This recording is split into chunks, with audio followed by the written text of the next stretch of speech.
अस्सलाम वालेकुम and ji good morning मुंहिंजे तमाम व्यूवर्स के कीअं आहियो, ख़ैरियत सां आहियो, ख़ुशि आहियो, ज़िंदगियूं कीअं आहिनि, तबियतूं कीअं आहिनि, कीअं शुरूआत थी आहे अॼोके ॾींहं जी, कीअं शुरूआत थी रही आहे अॼोके ॻाल्हियुनि जी। असांजी ॻाल्हियुनि जी शुरूआत आई गेस ही हिकु नेचुरल हिकु प्रोसेस आहे, नेचुरल फिनोमिना आहे। त जेॾीमहिल तव्हांजी तबियत नासाज़ हूंदी आहे तव्हांजे क़रीब क़रीब उहे शयूं तव्हांखे नज़र ईंदियूं आहिनि न, उहे ॻाल्हियूं तव्हांखे नज़र ईंदियूं आहिनि। कॾहिं तव्हां ट्रैफ़िक में फाथल हूंदा आहियो त तव्हांखे ज़हननि में ॻाल्हियुनि में सिर्फ़ु तव्हांजे ट्रैफ़िक हूंदी आहे। कॾहिं वरी इहे बि थींदो आहे जेका शइ था ॾिसणु अक्सर इहो मूंसां इलाही थींदो आहे, आई एम श्योर त तव्हां सभिनी सां बि थींदो हूंदो। लेट्स सपोज़ त तव्हां कंहिं गाॾी जे बारे में ॻाल्हाए रहिया आहियो या कंहिं गाॾी जे बारे में ॿ लफ़्ज़ तव्हांजा के शामिलु थिया आहिनि या तव्हां उन गाॾी जे बारे में कुझु रिसर्च करणु चाहियो था ऐं जॾहिं तव्हां रोड ते निकिरंदा आहियो तव्हांखे सॼे रोड ते ईअं लॻंदो त यार केॾियूं सारियूं गाॾियूं आहिनि, उन ई सेम मॉडल जूं गाॾियूं तव्हांखे बार बार नज़र ईंदियूं आहिनि। वॾड़नि चयो आहे, सियाणनि चयो आहे त जॾहिं लफ़्ज़ पंहिंजा ज़ुबान मां कढो त सोचे सम्झो ई कढो, ताकी जेको कुझु तव्हांजी ज़ुबान सां निकिरे उन में बहितरी हुजे, उन में सुठो ई हुजे। सो इहो जेको सुठो अमल आहे, इन सुठे अमल खे अॻियां वधाईंदे, सुठियूं सुठियूं ॻाल्हियूं कंदे, तबियत खे थोरो सो बहितर कंदे ज़िंदगी खे अॻियां वधायूं था, प्रोग्राम खे अॻियां वधायूं था। अच्छा जी, प्रोग्राम खे अॻियां वधाईंदे कुझु प्यारियूं ॻाल्हियूं, छो त तबियतुनि में नासाज़ी न सिर्फ़ु मुंहिंजी आहे, आई गेस ओवरऑल सॼे पाकिस्तान में हिन वक़्तु इहा सिचुएशन आहे। वायरल जेके आहिनि उहे डिज़ीज़िस जेके आहिनि उहे ज़हरा वधीक थी रहियूं आहिनि ऐं वायरल जेके शयूं आहिनि उहे असांखे केसिस बि नज़र अची रहिया आहिनि। जिथे सर्दी हूंदी आहे उते त अंडरस्टूड हूंदो आहे त ज़ाहिर इहो थियणो ई आहे, बट अहिड़नि शहरनि में जीअं कराची आहे ऐं कराची जे भरपासे वारा जेका थोरा इलाइक़ा आहिनि उन्हनि में जिथे गर्मी आहे उते बि वायरल सीज़न स्टार्ट थी वियो आहे। हीअ हिकु कमाल शइ आहे जेका ज़ाहिरा थी वई आहे ऐं इन ई थियण ऐं करण जे चक्कर में असां जो बि गलो कुझु न कुझु किथे न किथे को डिस्टर्बेंस जो शिकार थी रहियो आहे। अच्छा, हूअं मुंहिंजो इहो कॉन्सेप्ट आहे या मुंहिंजो इहो सेइंग आहे त जॾहिं तव्हांजी का गलो ख़राबु आहे, तव्हांखे फीवर आहे, फ्लू आहे, चवंदा आहिनि सीज़न जो हिकिड़ो फ्लू, गलो ख़राबु, इहो सभु तव्हांखे थियणु खपे, उनखे रोकियो न, उन जेको नेचुरल प्रोसेस आहे हफ़्तो 5 ॾींहं उनखे वठणु ॾियो ऐं उनखां पोइ तव्हां मेडिसिन खायो। At least once in a year तव्हांखे फ्लू थियणु खपे, वंस इन अ ईयर तव्हांखे फीवर थियणु खपे। This is healthy. त उन्हनि शयुनि खे तव्हां रोको न, ईअं न थिए त तव्हांखे राति जो ईअं लॻो आहे त गले में कुझु खिचखिचाई त फ़ौरन एंटीबायोटिक्स जी तरफ़ हलिया वञो, अहिड़ो को अमल न कयो, बिकॉज़ इहो तव्हांजो नेचुरल तव्हांजी जेको सिस्टम आहे उन खे बि बूस्ट करे रहियो हूंदो। Then the system you have in your body जेको तव्हांजी डिज़ीज़ खे फाइट करे थो, उन सिस्टम खे बि रवानगी में हुजणु ॾाढो ज़रूरी आहे। अदरवाइज़ उहो ई थींदो जेको असां अक्सर ॾिठो आहे त असांजी मैकेनिकल जेके शयूं हूंदियूं आहिनि उन्हनि सां जेको थींदो आहे त असां गाॾी अगरि बीहारे छॾींदा आहियूं घर में, उहा जॾहिं स्टार्ट कबी आहे त उहा मुश्किल सां स्टार्ट थींदी आहे ऐं ज़ाहिर उहा उन तरीक़े सां न थींदी आहे जंहिं तरीक़े सां अगरि रेगुलर उहा स्टार्ट थींदी रहे त उहा बहितर रहंदी। सो जी तव्हांजी बॉडी जो सिस्टम बि कुझु अहिड़ो ई आहे। सिस्टम खे अॻियां वधाईंदे, ॻाल्हियुनि खे अॻियां वधाईंदे, शोभी भाई सां गॾु आहिनि, ॿ लफ़्ज़ उन्हनि जा बि शामिलु करे था वठूं। जी अस्सलाम वालेकुम शोभी भाई, छा हाल आहे, ख़ैरियत सां आहियो, ख़ुशि आहियो? अस्सलाम वालेकुम। वालेकुम अस्सलाम। सलाम सिंध, छा हाल आहे शोभ भाई? अल्हम्दुलिल्लाह, शुक्र। तबीयत ठीक है? ज़बरदस्त। जिंदगी की है, मौसम की भी लगे आजकल जो शोभ भाई? मौसम अच्छा है, बादल है, क्लाउड है, अच्छा है, अच्छा लगता है निकलना। हाँ, लेकिन ये कि ज़रा चेंज है, ज़ाहिर गले में अजीब किस्म की कुछ चीज़ें आ रही हैं, अल्लाह जाने क्यों, और फीलिंग्स ऐसी हो रही है जैसे हल्का हल्का सा बुखार होता है, फीवर है। हाँ, और अभी तो ये हाल है कि जहाँ गर्मी है, सर्दी आ जाएगी, क्या हाल होगा हमारा, सोचें जरा। तो ये है कि जो होगा अच्छा होगा, रब बेहतर करेगा, ये है। ये एक जैसे बिल्कुल ऐसे। सुबह सुबह नाश्ते में क्या खाया था आपने? नाश्ते में हाँ बिल्कुल ब्रेड और अंडा खाया था जी। आजकल पराठे, कबाब और ये सारी चीज़ें मना है, तो बहुत अच्छी बात है, बहुत अच्छी बात है। लेकिन अगर ब्रेड से अगर आप चपाती पे शिफ्ट हो जाए या कोई किसी और किस्म की रोटी पे शिफ्ट हो जाए तो बड़ा अच्छा है। हमारे पास सिर्फ गंदम ही नहीं है ना, बहुत सारी अच्छी हेल्दी रोटीज़ हैं जिस पे हम जा सकते हैं। बिल्कुल जा सकते हैं। और पता है शोभ भाई, जी आप कुछ कह? मैं तो वैसे फूड लवर हूँ, आपको पता है। हाँ, इस हाल तक मैं माशाल्लाह इसी तरह पहुँचा हूँ। अल्लाह रहम करेंगे, अल्लाह रहम करेंगे। लेकिन ये बात स्टार्ट थी वही है तो ज़रूर मैं शामिल थी करणु चाहियां। मां हिकिड़ी रिसर्च पढ़ी जंहिंमें लिखियल हो त असां वटि हिकु सिस्टम आहे न, चांवरनि जी प्लेट भरियल हुजे त असां मानी खाईंदासीं, मानियूं 4 न हुजनि तेसि ताईं असांजो पेट न भरिजंदो, सालन भले केतिरो बि हुजे पर मानी असांखे वधीक खपे, चांवर असांखे वधीक खपनि। हिकु रिसर्च मुताबिक़ तव्हांजी बॉडी खे अगरि तव्हां चांवर या मानी न बि ॾियो था त उन्हनि खे का ख़ासि ज़रूरत कोन्हे। तव्हां पंहिंजा प्रोटीन्स, पंहिंजा जेके न्यूट्रिशन्स आहिनि, तव्हां अगरि पंहिंजा पूरा रखो था त तव्हांजी बॉडी खे चांवरनि ऐं मानी जी ज़रूरत न आहे। असां वटि कल्चर ई ॿियो, असांजे कल्चर में हणणा हूंदी आहे मानी ऐं चांवरनि ते, तॾहिं ई ओवरवेट माण्हू नज़र ईंदा आहिनि, तॾहिं ई डिफरेंट बीमारियुनि जो शिकार माण्हू नज़र ईंदा आहिनि। ख़ैर जी, पंहिंजूं ॻाल्हियूं त हमेशह ज़ाहिर प्रोग्राम में हलंदियूं रहंदियूं, डिफरेंट ॾींहंनि ते डिफरेंट ॻाल्हियुनि ते हलंदियूं रहंदियूं। But today is 7th of October ऐं 7th of October अॼोको ॾींहुं उहो तकलीफ़ ते अमल वारो ॾींहुं आहे जेको 2023 में जंहिंजी शुरूआति रखी वई। मां ॻाल्हि वज़ा जी करे रही आहियां, मां ॻाल्हि पैलेस्टाइन जी करे रही आहियां। उहा शुरूआति ज़ुल्मनि जी जेका 2 सालनि खां हली रही आहे ऐं हिन वक़्त ताईं असांखे नज़र अची रही आहे। हिन वक़्त ताईं अच्छा हीउ सुवालु हिकु नॉर्मल सवाल है, कॉमन एक आम माण्हू जो सवाल है, आम इंसान जो सवाल है। इनमें को वॾा फिलोसफी ना है, एक आम माण्हू जो सवाल है। अॼु असां वटि असांजी सोशल साइट्स एतिरियूं स्ट्रॉन्ग्स आहिनि, असांजा माण्हू जेके आहिनि उन्हनि खे फ्रीडम आहे, फ्रीडम ऑफ स्पीच आहे, असां ॻाल्हाए सघूं था, असां उन्हनि जे बारे में चई सघूं था, असां ॾेखारे सघूं था, असां ॾिसी सघूं था। इन्हनि तमामु शयुनि जे हूंदे बि, सच खे पंहिंजी अखियुनि सां ॾिसंदे बि, उन खां पोइ बि 2 सालनि ताईं हिकु इंतिहाई बुरो अमल थियणु, ह्यूमन राइट्स जी ख़िलाफ़ वर्ज़ी करणु, UN छो ख़ामोश आहे, इहो हींअर ताईं मूंखे सम्झ में नथो अचे। यूनाइटेड नेशंस छो ख़ामोश आहे, यूनाइटेड नेशंस छो अहिड़ा का इक़दामात न खयां आहिनि। ऐं जॾहिं तव्हां यूनाइटेड नेशंस जी ॻाल्हि कयो था या उन में हुजण जी ॻाल्हि कयो था, यूनाइटेड नेशन हिकु आम सवाल आहे, ठाही छो वई हुई? जॾहिं असां इहे शयूं कवर नथा करे सघूं, and it's not about a day और 2, इट्स अबाउट 2 years। 2 years हिकु वॾो अरसो आहे। नंबरिंग में अचूं था त 66,000 डेथ्स असांखे नज़र अचनि थियूं, जंहिंमां सिर्फ़ु 20,000 डेथ्स ॿारनि जूं आहिनि। 270 जर्नलिस्ट, असां चवंदा आहियूं जर्नलिस्ट जेके आहिनि उहे उन्हनि जी आवाज़, उन्हनि खां माण्हू कॉमन हिकिड़ो आम माण्हू हूंदा आहिनि, उहे ॾिसंदा आहिनि त ख़बर न आहे कुझु शइ थी वई। न सिर्फ़ु उहे जर्नलिस्ट मारिया विया, उन्हनि जी फैमिलीज़ खे बि नुक़सानु पहुचायो वियो। ऐं इहे उहे नंबर आहिनि जेके असां ताईं पहुता आहिनि। गॉड नोज़ त उहे एक्चुअल फिगर छा हूंदी, इहे उहे नंबर आहिनि जेके असां ताईं पहुता आहिनि। सो जी तमामु दुनिया जे माण्हुनि वांगुरु, हिते मां पाकिस्तान जी ॻाल्हि न कंदमि, तमामु दुनिया जे माण्हुनि वांगुरु, तमामु दुनिया जे आर्टिस्टनि वांगुरु, तमामु दुनिया जे डिफरेंट फील्ड्स वांगुरु मां बि उन्हनि जो ई हिसो आहियां। ऐं जीअं उहे कंडेम करे रहिया आहिनि, मां पंहिंजे हिन प्लेटफॉर्म जे तरफ़ां, पंहिंजे प्लेटफॉर्म ते पंहिंजे तमामु टीम जी तरफ़ां मां बि इन नाख़ुशगवार एक्ट खे, इन ज़ुल्म खे असां बि कंडेम कयूं था ऐं दुआ कयूं था त इन जो जेको ख़ात्मो आहे उहो जल्द ऐं जल्द कयो वञे ऐं जल्द थिए। ऐं यूनाइटेड नेशंस खे गुज़ारिश कयूं था त जेके उन्हनि जी रिस्पॉन्सिबिलिटीज़ आहिनि, उन्हनि रिस्पॉन्सिबिलिटीज़ खे निभाईंदे हिन जेको हीउ जुर्म थी रहियो आहे इनखे रोकियो वञे। अॻियां वधंदे कुझु ॿियूं ॻाल्हियूं शामिलु कयूं था। मौसम जी तव्हां सां ॻाल्हि ज़रूरु थी। अच्छा, हिते मौसम जेको मुल्क जो आहे उहो त ज़ाहिर वक़्तनि फ़वक़्तनि असां ॻाल्हाईंदा बि रहंदासीं, उनजे टेम्परेचर जे बारे में बि ॻाल्हाईंदासीं रहंदासीं। कल्ह बि असां तव्हां सां कुझु मौसम जूं ॻाल्हियूं कयूं, जंहिंमें अॼु ज़ाहिर वधीक वाध आहे। हिन वक़्तु उहो टाइम आहे जंहिं टाइम ते जेके माण्हू आहिनि उहे सर्दी इंजॉय करण जे लाइ नॉर्दर्न एरियाज़ वञी रहिया आहिनि। उन्हनि खे हिकु रिक्वेस्ट करणु चाहींदासीं त गुज़िरियल वक़्तु यादि करे पोइ ई वञिजो। इट्स वेरी गुड त तव्हां वेकेशन्स में पंहिंजी फैमिलीज़ खे वठी वञो था, पर गुज़िरियल जेको कुझु थियो आहे, लैंडस्लाइडिंग्स, क्लाउड बर्स्ट, जेको कुझु बि थियो आहे उनखे ज़हन में ज़रूरु रखिजो। तमामु एमरजेंसी नंबर्स खे पाण सां गॾु ज़रूरु रखिजो, ताकी ख़ुदा न ख़ास्ता अगरि को नाख़ुशगवार वाक़ियो थिए थो त तव्हां एटलीस्ट तव्हां प्रिपेयर हुजो त तव्हांखे नेक्स्ट स्टेप छा खणणो आहे। उनखां पोइ ई तव्हां उन्हनि एरियाज़ में घुमणु वञो या पंहिंजी फैमिली खे घुमाइणु वञो। त इहे तव्हांखे नंढियूं नंढियूं शयूं आहिनि जेके ख़्यालु रखिणो आहे।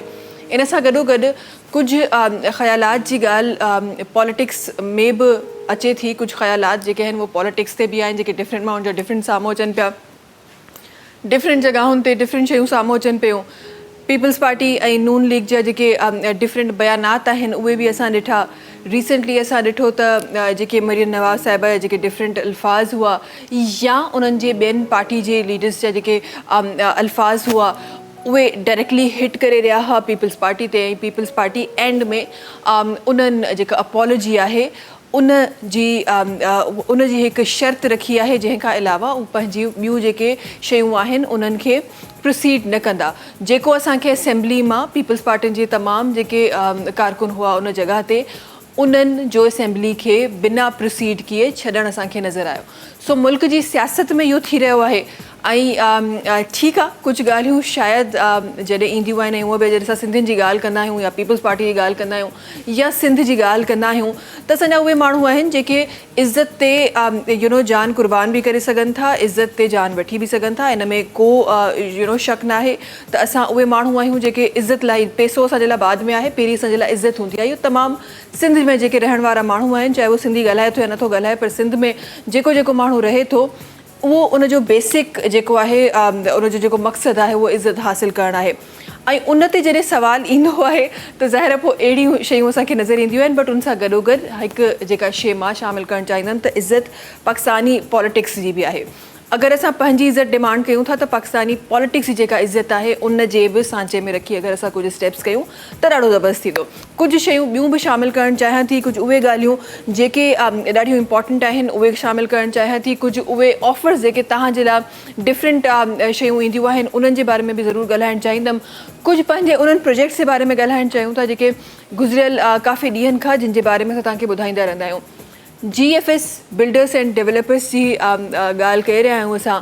Creek gold centre GFS builders and developers जो हिकु ॾाढो ज़बरदस्त प्रोजेक्ट मार्केट में अची वियो आहे। DHA फेज़ 1 जहिड़ी प्राइम लोकेशन ते अची रहियो आहे क्रीक गोल्ड सेंटर, जंहिंमें मौजूदु लग्जरी अपार्टमेंट्स आहिनि। 3, 4 ऐं 5 कमरनि जा लग्जरी अपार्टमेंट्स आहिनि जेको तव्हांखे क्रीक गोल्ड सेंटर ऑफर करे रहियो आहे, जंहिंजे लाइ डाउन पेमेंट तव्हांखे 20 लख रुपया ॾियणी आहे, मंथली तव्हांखे 1 लख रुपयो ॾियणो आहे। ऐं क्रीक गोल्ड सेंटर जो लग्जरी अपार्टमेंट तव्हां बुक कराए सघो था। क्रीक गोल्ड सेंटर में शॉप्स बि मौजूदु आहिनि जंहिंजे लाइ तव्हांखे इनिशियली 3.5 लख रुपया ॾियणा आहिनि, मंथली 25,000 ॾियणा आहिनि। ऐं क्रीक गोल्ड सेंटर में तव्हां पंहिंजो शॉप बुक कराए सघो था। प्रीमियम ब्लॉक में जी घर ऐं प्लॉट्स मौजूदु आहिनि। जेकॾहिं तव्हां प्रीमियम ब्लॉक में घर या प्लॉट हासिलु करणु चाहियो था त तव्हांखे मंथली 20,000 रुपया ॾियणा आहिनि। इन सां गॾोगॾु मलीर कैंट जहिड़ो ज़बरदस्त इलाइक़ो उन जे क़रीब खोखरा पार मेन रोड ते अची रहियो आहे MTR 1 Chase mall. MTR 1 Chase mall जेको फ्यूचर में सरमायाकारी जो हिकु ॾाढो ज़बरदस्त मौक़ो तव्हांखे ॾेई रहियो आहे, जंहिंजे लाइ तव्हांखे अगरि शॉप हासिलु करणी आहे त तव्हांखे इनिशियली 2 लख रुपया ॾियणा आहिनि, मंथली 5,500 रुपया ॾियणा आहिनि। ऐं MTR 1 चेज़ मॉल में तव्हां पंहिंजी शॉप बुक कराए सघो था। नॉर्थ सिटी सेंटर जंहिंमें सेमी फर्निश्ड अपार्टमेंट मौजूदु आहिनि, जंहिंजे लाइ इनिशियली 3 लख रुपया ॾियणा आहिनि, मंथली तव्हांखे 15,000 पे करणा आहिनि। ऐं नॉर्थ सिटी सेंटर में तव्हां पंहिंजो सेमी फर्निश्ड अपार्टमेंट बुक कराए सघो था। नॉर्थ सिटी सेंटर में शॉप्स बि मौजूदु आहिनि जंहिंजे लाइ इनिशियली तव्हांखे 2 लख रुपया ॾियणा आहिनि, मंथली 5,000 रुपया ॾियणा आहिनि। ऐं तव्हां उते पंहिंजो शॉप बुक कराए सघो था। तमामु projects GFS builders and developers जे बैनर जे हेठां ठही रहिया आहिनि। तमामु प्रोजेक्ट्स जो जेको पेमेंट स्केड्यूल आहे उहो फ्लेक्सिबल आहे। 5 सालनि जो वक़्तु आहे जंहिंमें तव्हांखे तमामु पेमेंट्स करणियूं आहिनि। त अॼु ई वञो GFS बिल्डर्स एंड डेवलपर्स जी तरफ़, पंहिंजो शॉप, पंहिंजो अपार्टमेंट, पंहिंजो घर या पोइ पंहिंजो प्लॉट बुक करायो। अच्छा जी, अॻियां वधंदे प्रोग्राम खे अॻियां वधाईंदे शोभित भाई जी तरफ़ वञणु चाहियां थी। शोभित, छा शामिलु थी रहियो आहे? अली हमज़ा का पढ़ा हुआ कसीदा है, बड़ा खूबसूरत कसीदा है। पहले भी मैं पढ़ चुका हूँ उसको। पहले 2 अशआर थे, आज फिर 2 अशआर अगले ऐसे। जी जी, बिस्मिल्लाह। तू सबदा मालिक खालिक है, तो जगदा सुल्तान, हर मौला दिल विच ऐही अरमान,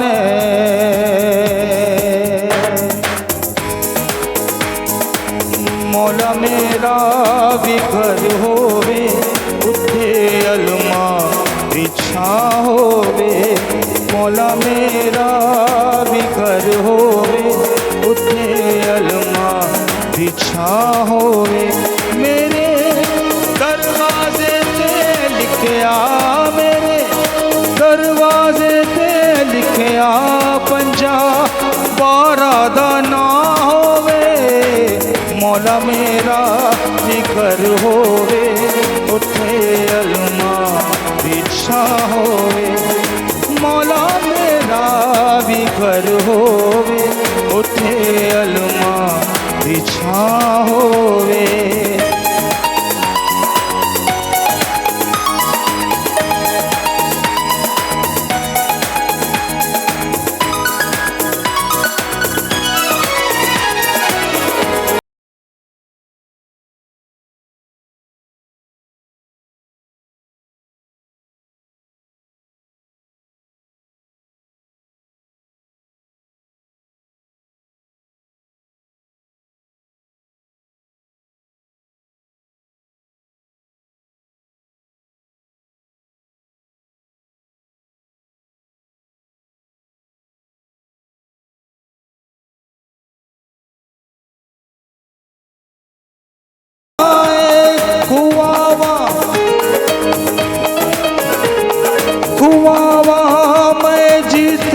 लंगर कोई ऐसी भी था होवे मौला मेरा भी घर होवे उथे अलमा दी छां होवे मौला मेरा भी घर होवे उथे अलमा दी छां होवे मेरे दरवाजे ते लिखिया मेरे दरवाजे ते लिखिया 50-12 दा ना होवे मौला मेरा भी घर होवे उथे अलमा दी छां होवे मौला मेरा भी घर होवे उथे अलमा दी छां होवे मंजूर करे दुआवा सदके हुसैन दे मंजूर करे दुआवा सदके हुसैन दे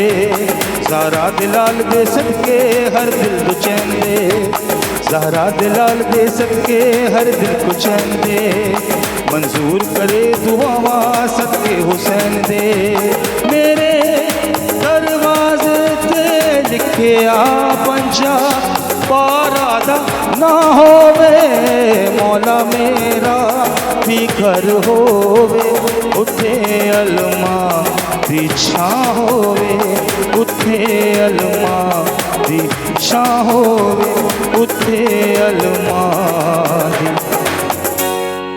छां होवे। बहुत खूब बहुत खूब।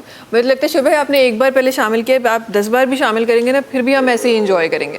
इतना खूबसूरत इसके अल्फाज हैं, फिर मेलोडी, फिर जिस तरह आप खो जाते हैं कलाम में, ये बड़ा एक खूबसूरत एक अमल है। बड़ा खूबसूरत कलाम दुआ है, बेसिकली दुआ है। बिल्कुल बिल्कुल बिल्कुल ऐसा ही है।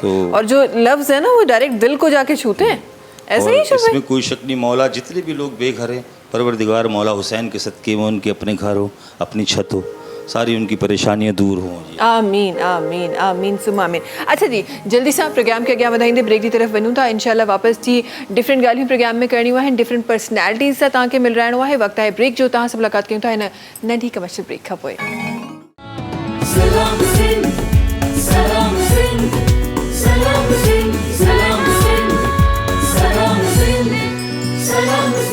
जी वेलकम बैक। अच्छा जी, महिमान सां असां गॾु आहिनि, महिमाननि जी तारीफ़ जी तरफ़ हलूं था।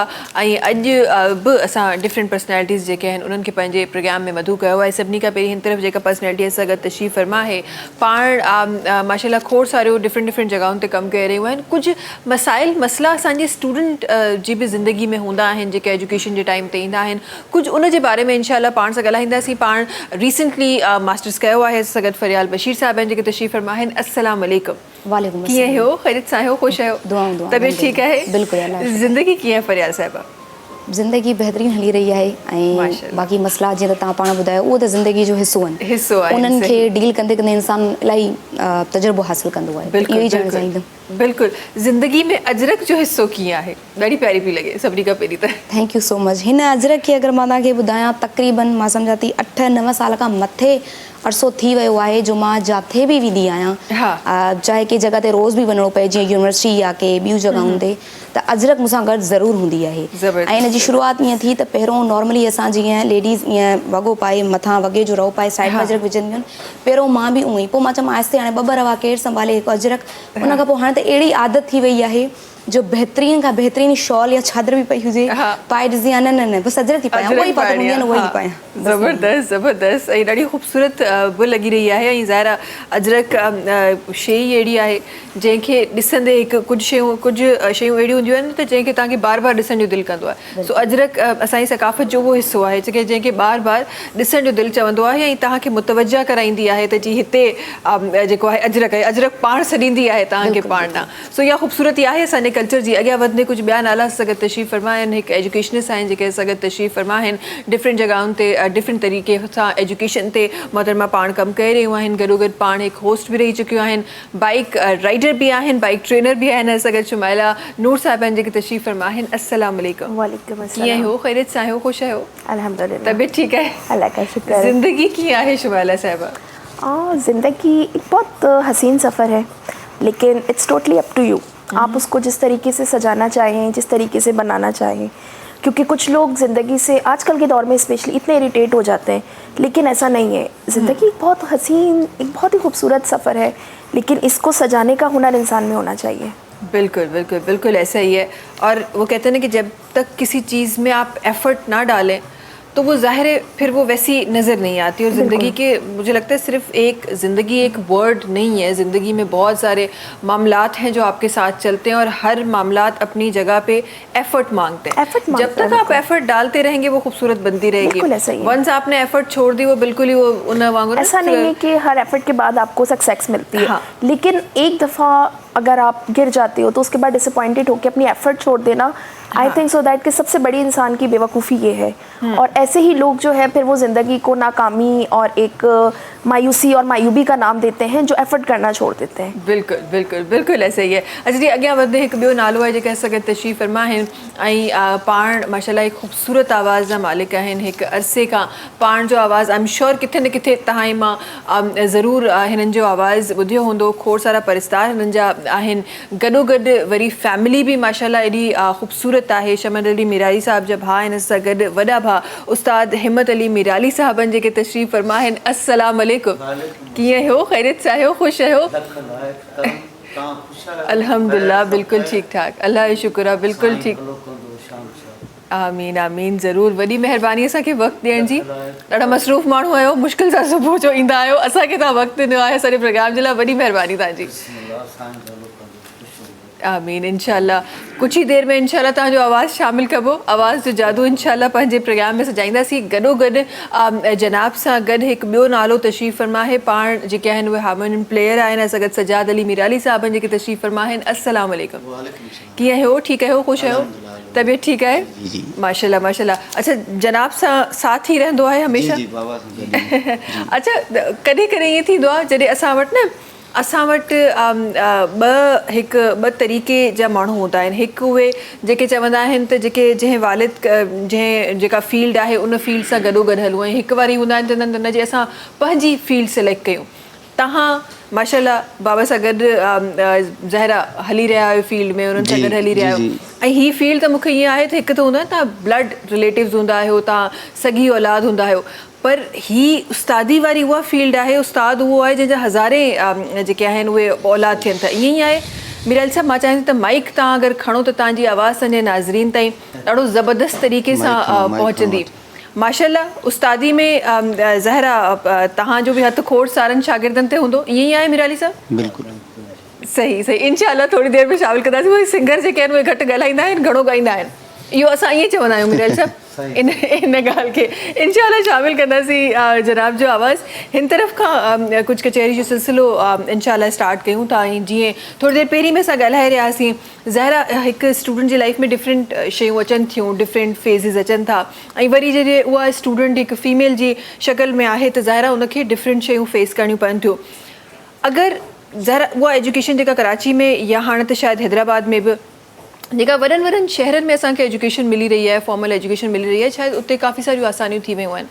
पर तव्हांखे लॻे थो त ॿारहाड़ी में अॼु बि हिकु न्याणी जो एजुकेशन हासिलु करणु मर्द खां वधीक मुश्किल आहे? बिल्कुलु इन ॻाल्हि में को शक न आहे त न्याणी जी जेका एजुकेशन आहे ॿारहाड़ी में अगरि तव्हां हाईलाइट कयो आहे त उहा हद खां वधीक मुश्किल आहे मुख़्तलिफ़ ॻाल्हियुनि जी वजह सां।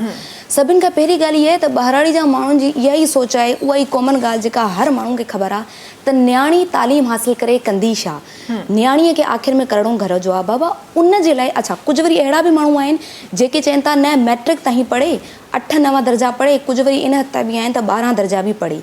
हाणे उन्हनि लाइ मुंहिंजो इहो मैसेज आहे, छो बाक़ी ॻाल्हि कॉमन आहे त न्याणी तालीम हासिलु न करे हिते ॻाल्हि ख़तमु थी वञे। मां इन जी बियॉन्ड ॻाल्हि करणु चाहींदमि त अगरि तव्हां न्याणीअ खे 8, 10, 12 साल इहे बि त पढ़ायो था न, बसि उनखे इहो करे था पढ़ायो त बाबा हुनखे का मेडिसिन वग़ैरह पढ़णु अचे ऐं थोरो घणी मतिलबु थोरी घणी पंहिंजो नालो लिखणु अचे। इहो तव्हां ॿुधियो हूंदो खोड़ सारो हूंदो आहे यार पंहिंजो नालो पढ़णु अचे। मुंहिंजी इहा सोच आहे त अगरि तव्हां न्याणियुनि खे एतिरो पढ़ायो था न त 2-3 साल उन्हनि खे अञा पढ़ायो। वजह हिन वक़्तु सोसाइटी में एतिरी रिक्वायरमेंट आहे कंहिं बि ऑफिस जॉब लाइ, किथे बि नंढी वॾी जॉब लाइ एटलीस्ट मास्टर्स इहा हुजणु खपे, BA मास्टर्स। हाणे एतिरी तालीम त हासिलु ऐं इन जी वजह छो आहे, इहा बि ॻाल्हि मां छो थी चवां, ॾिसो न्याणीअ खे तव्हां पढ़ायो, सुभाणे न्याणी शादी करे अगरि पंहिंजे घर वञे थी, जेको मेन इशू आहे। हाणे ॾिसो न माण्हू सोचींदा आहिनि बसि एतिरो गंजा बाक़ी घर वञे। सुभाणे अगरि ख़ुदा न ख़ास्ता मसला अचनि था न्याणीअ सां शादीअ खां पोइ, जीअं घर में फाइनेंशियल इशूज़ अची विया, घर वारे खां अलॻि थी वई, हज़ारे ॿिया मसला आहिनि। हाणे उहा न्याणी अगरि तव्हांजी पढ़ियल लिखियल हूंदी, एतिरी सुठी मास्टर्स जी हुनखे तालीम हुजे, को ॿियो हुनखे डिप्लोमा, को कंप्यूटर जो को सुठो कोर्स वग़ैरह हुजे, त उन में इहो हूंदो की नंढे वॾे इदारे में हुनखे 20-25-30 हज़ार ते सैलरी मिली वेंदी, हूअ पंहिंजे बचनि जो गुज़ारो करे सघंदी। बिल्कुलु असांजे माशरे में छा आहे, हिकु दफ़ो शादी करण खां पोइ माउ पीउ ते डिपेंड थियणु वॾो को माण्हू ग़लति था सम्झनि या सही नथा सम्झनि। इहो ॿारहाड़ी में बि आहे, इहो शहर में बि आहे। उन मसइले खे हल करण लाइ न्याणी बाद में काॾे वञे, दरबदर थिए न। छो जो हिन वक़्तु असांजे माशरे में जेका ऑब्ज़र्वेशन मां ॾिठी आहे, हिकु ॾींहुं छॾे ॿिए ॾींहुं हिकु औरत खे डिवोर्स आहे ई आहे, खुला डिवोर्स। हस्बैंड फोत थी वियो आहे, कमाए नथो, बेरोज़गार आहे, के फेल में पइजी वियो आहे, हाणे हुनजा 2-3-4 ॿार आहिनि, हाणे हूअ काॾे वञे। पर अगरि उहो थोरी घणी पढ़ियल लिखियल हूंदी, उनखे ॿाहिरि ख़बर हूंदी त उहो पंहिंजो फाइनेंशियल पंहिंजो कमु करे थी सघे, ॿिए ते डिपेंड न हूंदी। इन करे वॾो ज़रूरी आहे ॿारहाड़ीअ में बि इहे मसला शहरनि में त आहिनि ई आहिनि, पर बहिराणनि में बि आहिनि। इहो पहिरों दौर हूंदो हुयो त पूरी ज़िंदगी गुज़री वेंदी हुई मुड़ुसनि सां गॾु, हाणे उहो मुआशिरो न आहे रहियो। हाणे ज़िंदगी हद खां वधीक मुश्किल थी वई आहे, चाहे ॿारहाड़ी हुजे या कुझु। इन करे प्लस ही त ज़ाहिर तव्हां वर्स्ट कंडीशन जी ॻाल्हि करे रहिया आहियो, त ख़ुदा न ख़ास्ता डिवोर्स थी वई या डेथ थी वई उन खां पोइ जी। पर मूंखे लॻे थो फाइनेंशियल इंडिपेंडेंस जेका आहे न, उहा औरत जी ही का लग्ज़री कोन्हे, ज़रूरत आहे औरत जी। फाइनेंशियल इंडिपेंडेंस औरत खे हुजणु खपे, उनखे हर शइ लाइ हथ न फैलाइणु खपे। हालांकि ज़ाहिर असां कंहिं बि रिलेशन खे असां बुरो न चई रहिया आहियूं, असां वालिदनि खे या असां मुड़ुसनि खे कंहिंखे बि असां बुरो न चई रहिया आहियूं, पर हिकु डिग्निटी, हिकु एम्पावरमेंट जॾहिं तव्हां औरत जी चओ था न, उहा किथे न किथे कॉम्प्रोमाइज़ ज़रूरु थिए थी जॾहिं उहो पंहिंजे घर जे मर्द खां, चाहे उहो भाउ जी शक्ल में आहे, मुड़ुस जी शक्ल में आहे या फादर जी शक्ल में आहे, पंहिंजे घर जे मर्द जे साम्हूं जॾहिं उहे पैसा घुरे थी पंहिंजी ज़रूरत लाइ, पंहिंजे पाण ते हणण जे लाइ, घर जा ख़र्चा बि अलॻि ॻाल्हि आहे, पंहिंजे पाण ते हणण जे लाइ जॾहिं उहा पैसा घुरे थी, त उनजी डिग्निटी, उनजी जेका एम्पावरमेंट वारी हिकु जेको असां क्राइटेरिया ठाहे छॾियो, किथे न किथे उहो कॉम्प्रोमाइज़ थिए थो।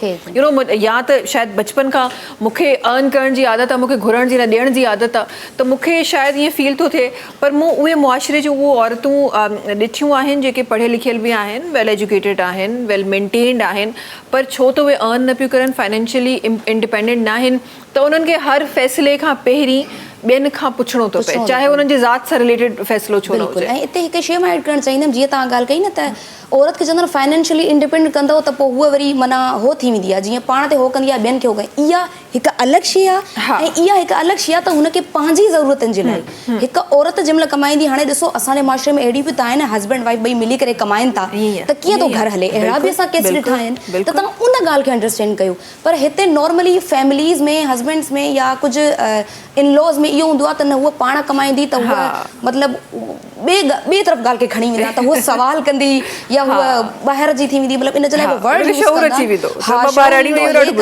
बिल्कुल। अलग शइ आहे। बिल्कुल। हम जब तालीम और शऊर की बात करते हैं तो शुमाइला साहिबा आपके अल्फाज भी ज़रूर शामिल करूँगी, क्योंकि मैंने ये गाँव देहातों में स्पेसिफिकली छोटे छोटे शहरों में ये मैंने बड़ा सुना है कि यार औरत को ज़्यादा अगर तालीम दे दो या जो है उनको एम्पावर कर दो तो उनमें शऊर आ जाता है। वो शऊर आएगा तो जाहिर है वो अपने लिए स्टैंड लेगी, खुद बोलेगी।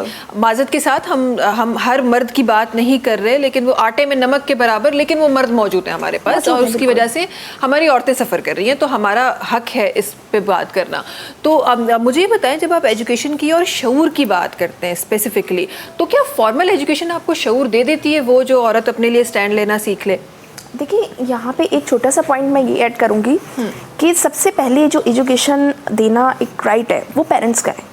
अब हमारे माशरे में अगर आज भी हम देखें तो कुछ पेरेंट्स की मेंटालिटी और उनकी थिंकिंग भी ये है कि अगर ये गर्ल है so they want just only do matric और इंटर लाइक दैट, बिकॉज इसने शादी करके वो घर गृहस्थी करनी है। बट वो इनकी वाली बात जैसे अभी इन्होंने मोहतरमा ने फरमाया, आफ्टर मैरिड बहुत सारी चीज़ें, बहुत सारी जो है वो डिफ़िकल्टीज़ होती हैं। अगर मैं छोटा सा अपना एक आपको बताऊँ एक वाक़या, तो कुछ साल पहले my husband was paralyse on that time and he was totally on the bed ना। सो मैं भी एक ऐसे ही समझे माशरे का हिस्सा थी जिसमें लड़कियों को बाहर निकलना, उन्हें जॉब करने के लिए एक बहुत ही बुरा समझा जाता था। ठीक है ना, मीन्स फॉर्मल एजुकेशन उनको दी जाती थी बट उसका यूज़ नहीं बताया जाता था कि अगर आपके पास वक्त आता है तो how do you have to use your education ना।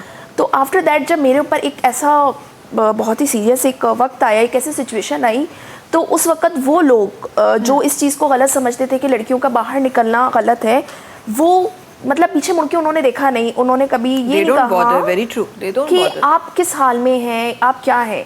क्योंकि जब तक आप एक नॉर्मल लाइफ में चल रहे होते हो ना, तो हर कोई आप पे ऑब्जेक्शन कर रहा होता है कि जी आप अपने बच्चों को बाहर भेज रहे हैं, यूनिवर्सिटीज़ लेवल पे जा रहे हैं, ये कर रहे हैं, वो कर रहे हैं। लेकिन जब आपके ऊपर एक टाइम आता है ना, तो उस वक्त क्या होता है कि it's your responsibility, now it's totally depending on U, it's your turns ना। तो अल्हम्दुलिल्लाह उस वक्त मैंने अपने घर को होल्ड किया एंड माशाल्लाह आई हैव 3 किड्स और अभी तक अल्हम्दुलिल्लाह मैं अपने घर प्लस अपने हस्बैंड, अपने बच्चे, सब कुछ मैं खुद ओन कर रही हूँ। तो I am so happy to tell you them कि I am very independent women माशाल्लाह। और फिर उसके साथ साथ जब मुझे इतनी अवेयरनेस आई और इतनी एक इंडिपेंडेंट लाइफ मुझे मिली, तो मैंने ये चाहा कि मैं तमाम ख़वातीन को एक जो है वो इंडिपेंडेंट लाइफ दूँ। उसके बाद मैं राइटिंग तो करती थी काफ़ी पहले से, फिर मैंने जो है वो एक NGO के साथ जॉब की। वहाँ पे मैंने फ्री ऑफ कॉस्ट ख़वातीन को फ्री जो है वो बाइक राइडिंग की क्लासेस दी और ऑलमोस्ट तकरीबन 100 से अबव ख़वातीन हैं जिनको मैं बाइक सिखा चुकी हूँ। माशाल्लाह, बहुत अच्छी बात है। And this is how we want women to be empowered. हम जब एम्पावरमेंट की बात करते हैं, फेमिनिज्म की बात करते हैं, तो they have different perspective over feminism, but this is basically the feminism, this is basically the empowerment you know women of our society need. ये एक सिंपल एक चीज़ है जो लोगों को समझ नहीं आती and it is very important. चाहे आप पता नहीं, यहाँ तो बड़े लोग ना बहुत सारी बातें करते हैं कि नहीं जी इस उम्र में शादी हो रहा है। I really want to add this topic also. What is the correct age of marriage of a woman? Actually, the correct marriage is when you are being mature, when you understand your things. And do we have any age over maturity? It's 25 to 30. 25 to 30. So you think that a woman should marry between 25 to 30? 25 to 30. And if she crosses 30, then? Then it's means that if the woman is not mature, if they have don't independent terms, so I don't think so that nowadays she want to get married. Sahi. Because this time it's a totally empowerment and independent times na. So this time women have to make herself first independent. Even that she don't want to depend on their father, brothers and husbands, everyone. Because एक बहुत अच्छी कहावत किसी ने कही है कि एक औरत के लिए उसका जो सबसे बड़ा एक सहारा होता है ना, उसके बाप के बाद उसकी अर्निंग होती है। So that's a true because I face that all things. लेकिन ये कि कुछ हमारी फैमिलीज़ में, कुछ हमारे माशरे में इस तरह के लोग हैं कि बच्चियाँ जो हैं वो 15 से क्रॉस करती हैं तो वो पेरेंट्स को भारी लगने लगती हैं ऐसे कि बस अब जो है ना वो इनकी शादी करवा दें। लेकिन उस वक्त आप अपने सर से तो समझे बोझ ही कहते हैं, क्योंकि ऐसे पेरेंट्स जो अपने बच्चों को बगैर ये देखे कि अभी वो इस क्राइटेरिया में आई हैं या नहीं, अभी उनके अंदर वो मेच्योरिटी है कि नहीं, कि वो अपनी फैमिली को संभाल सके, अपने आप को संभाल सके। आप उन्हें अपने सर से उतार देते हैं। उसके बाद जब वो लड़की जो सर्वाइव करती है ना, फिर आप लोग भी हाथ हटा लेते हो। हाथ हटा लेते हो। अच्छा, for me there is no age over maturity. You know, you can be mature in your 20s also, you can be mature in your 30s also. Even you can be mature after your 40s. And for me, there's no age, and there's, you know, no harm in getting married and when you are 35 or 40. मुझे ऐसा लगता है, you know, this is my perspective. And it's okay if you are not married. You know, we need to accept this thing, because there are women who are not married because, you know, their life partner, the way we want our life partner. My thing is that late married is better than to take any wrong decision. हाँ, ठीक है ना, आप early married कर लो और then getting divorce, so what will you do? आपने एक तो अपनी लाइफ का एक हिस्सा स्पॉइल किया। जिस वक्त आपका एक बिल्ड होने का टाइम था, आपने वो जो है वो अपनी जिंदगी के सर्वाइवल में गुजार दिया। और उसके बाद जब आप एक एज में आते हो, उसके बाद ना वो मैरिड आपके पास रहती है, ना लाइफ रहती है, ना अपॉर्चुनिटीज रहती है। सो बेस्ट इज दैट कि पहले आप अपने आप को बनाओ एंड देन अपनी लाइफ बनाने का सोचो। And there is very famous saying of Bushra Ansari साहिबा कि उन्होंने कहा, बड़ी हमारी सीनियर आर्टिस्ट हैं और बड़ी सीनियर अच्छी बातें कर जाती हैं। उन्होंने, उनके 2 अल्फाज हैं जो मैं रिपीट करना चाहूँगी कि you know, when you get married, plan the things. You know, आप जाते हैं कहीं एजुकेशन हासिल करने जाते हैं, आप रिसर्च करते हैं। आप कहीं जॉब करने जाते हैं, आप रिसर्च करते हैं। आप रिसर्च करके जाते हैं ना। So this is your life. Plan your life before it's too late. तो अपनी चीज़ों को प्लान करें। You know, be you know the people, be the couple who doesn't have kids for at least 4 to 5 years to make yourself understand first in your relationship and then plan बिल्कुल। क्योंकि आप, ये हमारे पास एक बड़ा वो है कि हम कॉम्प्रोमाइज़ करते हैं बिकॉज ये बच्चों को कौन पालेगा। यहाँ हम कॉम्प्रोमाइज़ करते हैं। कॉम्प्रोमाइज़ नहीं होता, इट्स अ सैक्रिफाइस।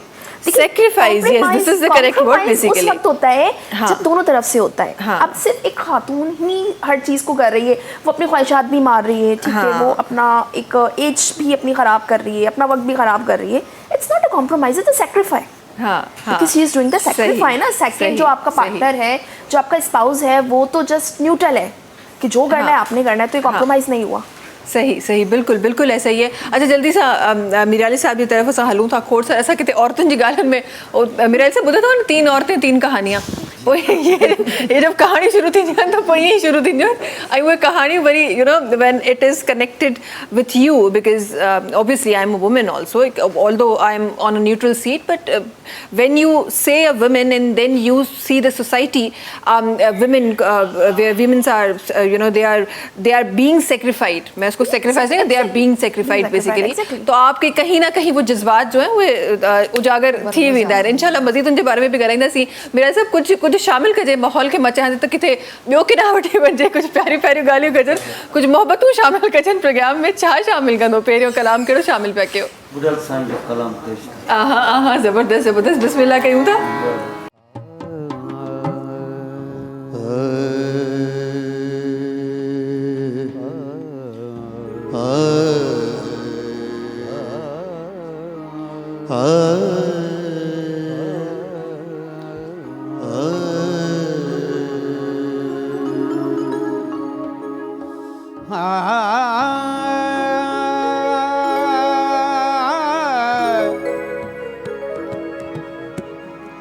इश्क जानी सर आइयो से नीह कया नागा,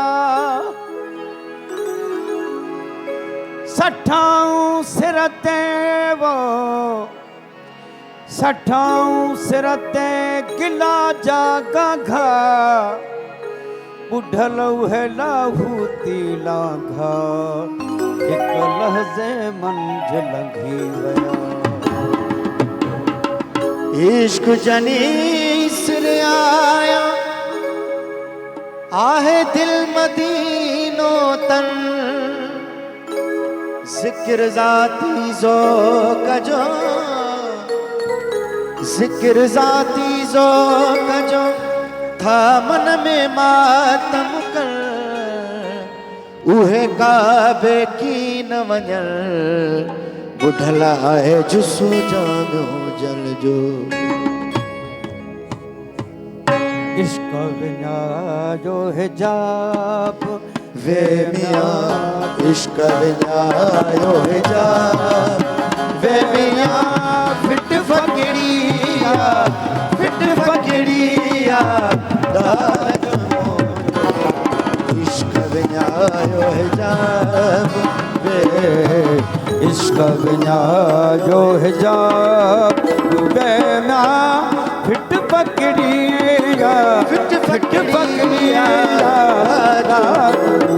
जो इश्क विञायो हिजाब वे मियाँ इश्क विञायो हिजाब वे मियाँ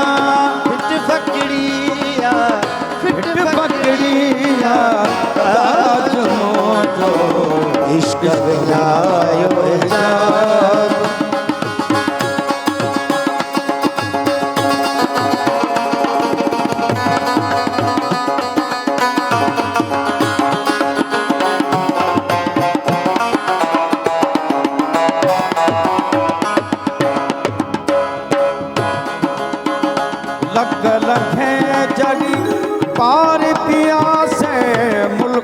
दुनियाते उत्ते वया से लग लगे जने हो पार पिया से मुल्क दुनियाते उत्ते वया से जाते नाहे कोडो सवाब बेमिया नाहे कोडो सवाब बेमिया अर्श उतारो आए अर्श उतारो आए इश्क विञायो हिजाब वे मियाँ इश्क विञायो हिजाब वे मियाँ फिट फकड़िया राज मोजो इश्क विञायो हिजाब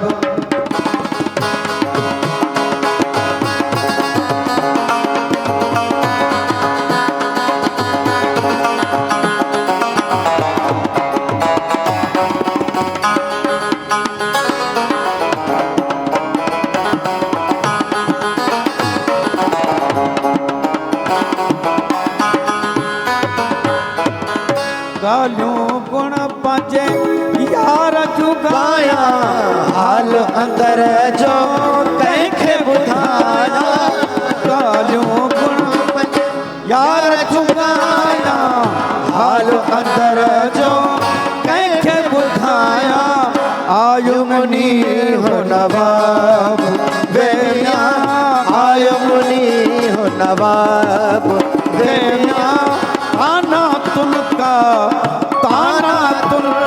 आहे दाग मोजो इश्क विञायो हिजाब बेना इश्क विञायो हिजाब बेना फिट फकड़िया राज मोजो इश्क विञायो हिजाब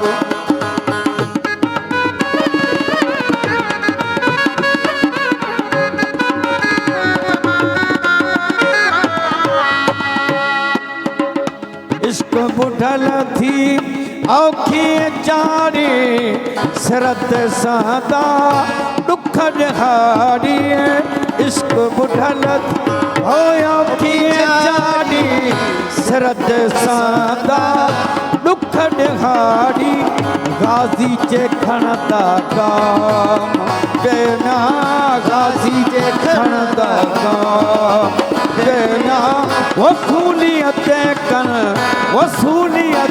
कन सिर समाना मोहब्बत इश्क विञायो हिजाब बेना फिट फकड़िया दाज मोजो इश्क विञायो हिजाब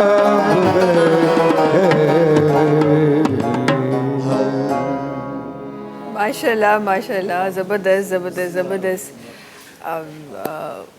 उस्ताद हिम्मत साहब मूंखे ॿुधायो ही माशाल्लाह हिन उमिरि बिकॉज़ ॻाइण नो फोर्स ऐं जंहिं तरीक़े सां तव्हां जेका म्यूज़िक तव्हां ॻाए रहिया आहियो जेको फोक जो रंग तव्हां पेश करे ज़रा फोर्स थो घुरे आसान न आहे ॻाइणु माशाल्लाह हिन उम्र में भी पंहिंजी आवाज़ खे उन ट्रैक ते रखणु महिनत थींदी आहे आवाज़ ते?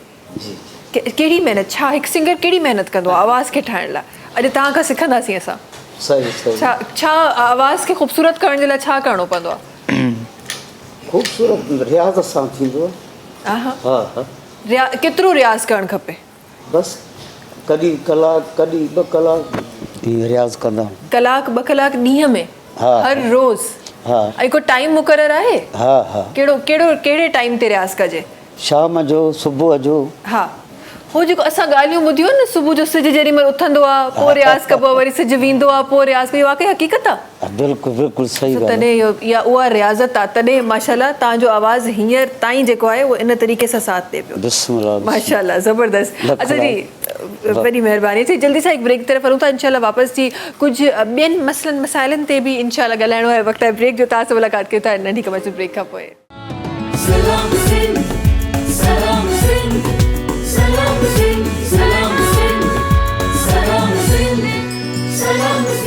जी वेलकम बैक। अच्छा जी, खोड़ सारियुनि शयुनि ते असां डिस्कशन करे रहिया आहियूं। आई एम श्योर त खोड़ सारा अहिड़ा मसइला बि हूंदा, तव्हांजी तरफ़ मां अचणु चाहींदमि फरियाल साहिबा, त असां वटि खोड़ सारा अहिड़ा मसइला बि हूंदा जेके जिन ते शायदि जंहिं तरीक़े सां नज़र हुजणु खपे उन तरीक़े सां नज़र कोन्हे। छो त असां स्पेसिफिकली औरतुनि जे बारे में ॻाल्हाए रहिया आहियूं, त ज़ाहिर आहे औरतुनि जो सिर्फ़ु इहो मसइलो न आहे त उहे निकिरी कमाइण खां पोइ हिकु ॿियो मसइलो असां वटि जेको अची वेंदो आहे, त चाहे औरत ऐं मर्द अगरि गॾु ॿाहिरि निकिरी रहिया आहिनि, गॾु कमाए रहिया आहिनि, त मर्द जो सिर्फ़ु कमाए त कमाए ऐं घर खणी अचनि, पर औरत जो कमाए त कमाइणो बि आहे, ॿार बि संभालणा आहिनि, घर बि संभालणो आहे।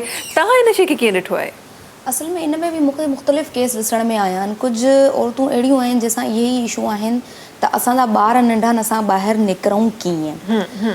उन जे लाइ नॉर्मली इहो कमु स्टार्ट थी बि रहियो आहे, मां ॾिठो बि आहे, थियण बि घुरिजे। जेके प्रोफेशनल जॻहियूं आहिनि उते खोड़ तव्हां ॾिसो, तव्हां वटि केतिरियूं लेडीज़ कमु थियूं कनि ऐं उन्हनि जा जेके ॿार आहिनि उन्हनि जी एज केतिरी आहे।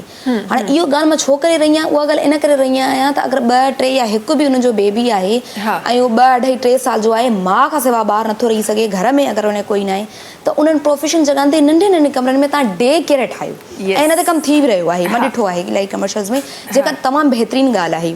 कल्ह मुंहिंजी हिकिड़ी जॻह ते मीटिंग हुई कंहिं सिलसिले में, उते उहा लेडीज़ ऑफिस में वेठी हुई ऐं उनजो हिकिड़ो ॿारु, मां सम्झां थी मुश्किल सां 8 महीननि जो हूंदो, मुश्किल सां 9 महीननि जो। उहो उनजे बराबरि वारी टेबल में हुयो, अॻियां उनजा फाइल्स वग़ैरह पिया ऐं हिकु उनजी नंढड़ी 5-6 सालनि जी धीअ हुई। हाणे सभिनि खां पहिरियों त हूअ मुंहिंजी त ॿियूं बि खोड़ सारियूं इंस्पिरेशन हुयूं। हुन औरत खे ॾिसी मां अञा हिकिड़ो इनकरेज थींदी आहे न औरत कमु करे सघे थी। हालांकि हूअ अहिड़ी जॻह ते कमु करे रही हुई कि इदारे में हर जॻह जे माण्हू वग़ैरह हुया। बहरहाल हुन औरत खे सलाम आहे ऐं हूअ पंहिंजे ॿारनि खे बि संभाले हुई, हिकु उन केयर टेकर बि रखी हुई, उहो कमु बि करे रही हुई। ॿार खे ॾिसो 8 महीननि जो ॿारु वॾो न हूंदो, तव्हांखे ख़बर, ॾाढो नंढो हूंदो आहे। त उन जे लाइ वरी हो ऐं ॿियूं खोड़ सारियूं अहिड़ियूं जॻहियूं, जीअं मां लाइब्रेरी थी वई आहियां, ॿियूं खोड़ सारियूं अहिड़ियूं जॻहियूं हूंदियूं आहिनि, त उते इहा शइ आहे। पहिरियों त असां माहौल खे ॾिसूं, जेके बि इदारनि जा मालिक आहिनि पहिरियों ॾिसनि, अगरि उनजी ऑफिस एतिरी कंफर्टेबल आहे त उनखे इहो रिलीफ ॾिनो वञे त उहो ॿार खे खणी अचे न। त नंढे कमरनि में असां डे केयर ठाहे था सघूं, छो जो घर में अक्सर इहो हूंदो आहे त फैमिली आहे बि पर ॿारु, नंढिड़ो ॿारु माउ खां सवाइ नथो रही सघे, या कुझु फैमिली जॉइंट थी करे बि अहिड़ा इशूज़ हूंदा आहिनि जो ॿारनि खे न संभालियो वेंदो आहे, या घर में कोई आहे ई न, हस्बैंड बि हली थो वञे। खोड़ सारा अहिड़ा बि मां अहिड़ियूं बि ॾिठियूं आहिनि जंहिंजा हस्बैंड एतिरा सपोर्टिव आहिनि, हुननि जी अगरि शाम जो ड्यूटी आहे हुनजी सुबुह जी, त हू ॿारनि खे संभालनि था। इहे वॾा सपोर्टिव जेके मामला आहिनि अहिड़ा बि आहिनि, माना पॉजिटिविटी आहे इन मामले में थोरी घणी, इलाही जॻहनि ते न आहे बि। त इहे सॼियूं शयूं आहिनि जिते असांखे औरतुनि जो वधि में वधि ख़्यालु करणु खपे। हिकु ॿी शइ बि मां ॿुधी हुई, आई डोंट नो किथां जी आहे, पर ॻाल्हि जेको मुद्दो आहे हुनजो जवाबु आहे त औरतुनि जो ऐं मर्दनि जो टाइम हिकु जेतिरो हो, पर औरतुनि खे चवनि तव्हां 2 कलाक पहिरियों छुटी वठी था सघो, ताकी तव्हांखे घर में जो न पंहिंजे ॿारनि लाइ। त इहे 2-3 शयूं आहिनि जेके जाते आहिनि त वेल एंड गुड, जाते न आहिनि त उते ख़्यालु कयो वञे। अच्छा, प्लस ही छो त असां ॻाल्हि औरत जी करे रहिया आहियूं, जीअं तव्हां डे केयर सेंटर हिकु ॾाढो ज़बरदस्त हिकु इनिशिएटिव आहे जिन वरितो आहे ऐं जिन न वरितो आहे उन्हनि खे हुजणु खपे, हर इदारे में ज़रूरी आहे। प्लस हिकु ॿियो मसइलो, तव्हां बि आई एम श्योर त काफ़ियुनि जॻहियूं ते, मूंखे ॾाढो शौक़ु आहे, कल्ह मां इहा ॻाल्हि कई हुयमि त मूंखे ॾाढो इंटरव्यूज़ ॾियण जो ॾाढो शौक़ु आहे। जिते बि जॉब वैकेंसी ईंदी आहे मां इंटरव्यू ज़रूरु ॾींदी आहियां, जॉब कयां न कयां उहा मूंखे कॾहिं ज़िंदगी में पुॼंदी कोन, बट मां जेको आहे सो इंटरव्यूज़ ज़रूरु ॾींदी रहंदी आहियां।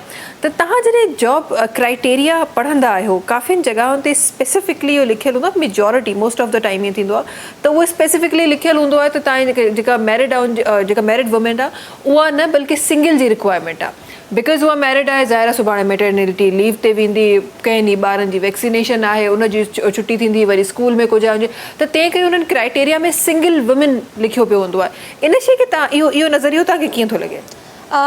मां बिल्कुलु इहो तव्हांजे वातावरण में ॿुधो आहे, ईअं हुजे बि अञा ताईं एज़ अ स्टूडेंट मां जेके जॉब्स अप्लाई कयूं आहिनि उन में मोस्टली, पर अगरि इहो आहे त उन जे लाइ अगरि मुंहिंजो इहो चवणु आहे त हू पहिरों नॉर्मली लिखनि, कुझु बि मैरिड वग़ैरह कुझु बि न अचनि, छो जो खोड़ सारियूं अहिड़ी लेडीज़ हूंदियूं आहिनि जेके मामिलो सेट करे वेंदियूं आहिनि त ठीकु आहे असां पंहिंजे ॿारनि जो कीअं बि कंदासीं, कम से कम पहिरों उनजी क़ाबिलियत खे त चेक कयो वञे, पोइ बाद में भले तव्हांजी अगरि इहा आहे, मां इन ॻाल्हि खां इनकार न कंदमि इदारनि खे त तव्हां बिल्कुलु ई न कयो, तव्हां कुझु पंहिंजूं कंडीशन्स रखो, कुझु हुननि जी बि ॿुधो, पर तव्हां पहिरों इहो ॾिसो यार हीअ औरत आहे, एबिलिटी में आहे, क़ाबिल आहे, पढ़ियल लिखियल आहे, सुठी आहे, मतिलबु असांजो जेको आहे उहो फॉल थी करे वञे क्राइटेरिया, त उन में अहिड़ा रस्ता कढणु खपनि। उहो इन जे करे त ज़रूरी न आहे त हर औरत जेका माउ आहे उहा तव्हांजे अॻियां इहो ई चवंदी त न मां पंहिंजे ॿारनि खे कीअं हे हर मसइले जो, मतिलबु मां इहो थी चवणु चाहियां हर मसइले जो हल आहे, त प्लीज़ तव्हां इहो इनिशिएटिव वठो, उन्हनि औरतुनि खे बि चांस ॾियो, कुझु पंहिंजूं ॻाल्हियूं रखो, कुझु हुननि जी बि ॿुधो, छो त तव्हांजे पंहिंजे घर में बि अहिड़ा मामलात हूंदा आहिनि त इहो अंडरस्टैंड करणु खपे, ऐं ख़ासि करे उन्हनि औरतुनि जी जेके सख़्तु ज़रूरत आहे। बाक़ी कुझु औरतुनि जी फिज़िकली अपीयरेंस नेचर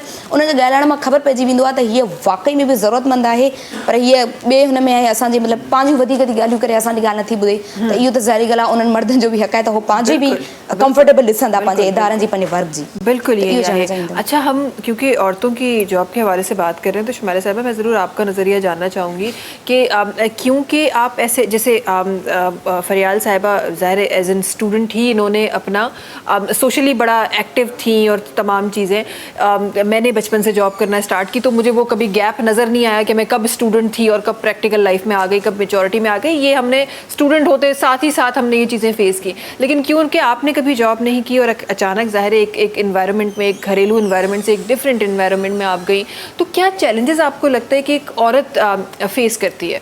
देखिए, सबसे बड़ा जो हमारा चैलेंज होता है वो आपका एजुकेशन होता है। अगर आप एजुकेट हो तो फिर भी आपके पास चांस होते हैं, क्योंकि ज़ाहिर है अगर आप एजुकेट हो तो आपके पास अवेयरनेस होती है, आपके अंदर एक विल पावर होती है, और सेकेंडली ये कि एक खातून बिल्कुल घर की चार दीवारी में रहने वाली और सडनली उसको बाहर निकलना पड़े, तो सबसे बड़ा तो लेकिंग ऑफ कॉन्फिडेंस होता है उसमें, कि वो जगह जगह नर्वस हो जाती है और इस तरीके की काफ़ी चीज़ें, किसी से बात करने का आई कांटेक्ट नहीं हो पाता उसका, तो ये सारी चीज़ें बहुत मैटर रखती हैं। जाना आना, लोगों को फेस करना, न्यू जो है वो प्लेसेस के ऊपर, ऑफिसेज या कहीं पे भी जाके इंटरव्यूज़ देना, ये काफ़ी सारे, मतलब सबसे मेन चीज़ उसमें कॉन्फिडेंस की आती है, क्योंकि वो शुरू से ये सीख रही होती है कि औरत तो सिर्फ घर के लिए बनी है।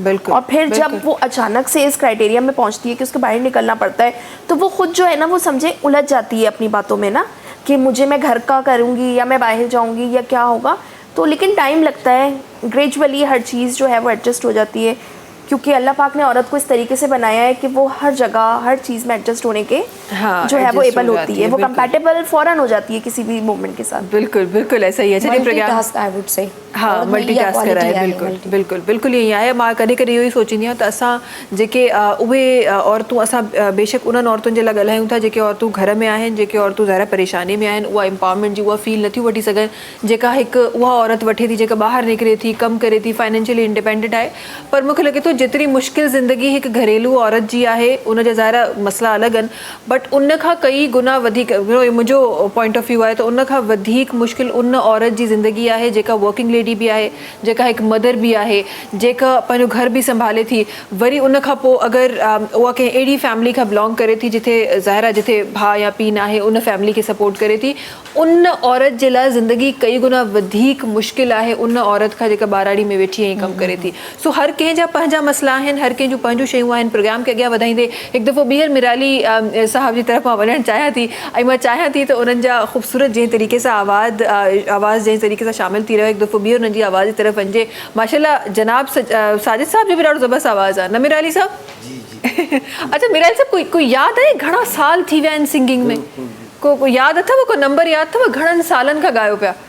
असांखे वॾो टाइम थियो आहे, असां ॿई भाउर गॾु ॻाईंदा हुआसीं, हिम्मत अली शमन अली, हा उहो केस्टनि जी दुनिया में मशहूरु, बिल्कुलु बिल्कुलु बिल्कुलु, पूरी सिंध में ॻायो आहे, पूरे सिंध जे वलीअनि ते, हा जेके बि वली आहिनि उन्हनि जा मां कलाम ॻाईंदो आहियां, सही सही ऐं ॾाढो ख़ूबसूरत तरीक़े सां माशाल्लाह तव्हां ॻाईंदा आहियो बिल्कुलु। ऐं उहो दौरु जेको कैसेट वारो दौरु आहे मूंखे लॻे थो उहो दौरु आहे जंहिंमें असांखे असली ॻाइणा मिलिया आहिनि, असली गुलूकार मिलिया आहिनि। हाणे त असां ऑटो ट्यून ते हलिया विया आहियूं न, हाणे त हर माण्हू सिंगर थी वियो आहे, पर उहो दौरु असली जेका सिंगर हुआ उहे उन दौर जो हुआ। ईअं ई आहे मीरा अली साहब, कुझु शामिलु कजे प्रोग्राम में, छा शामिलु थींदो, छा कहिड़ो गानो शामिलु करे रहिया सरकार जी लतीफ़ साईं जो हा हा हा बिस्मिल्लाह बिस्मिल्लाह।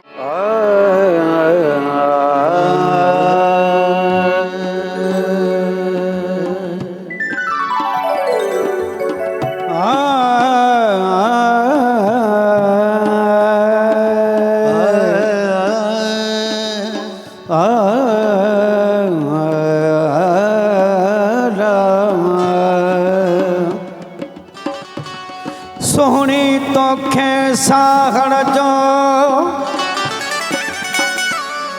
हलो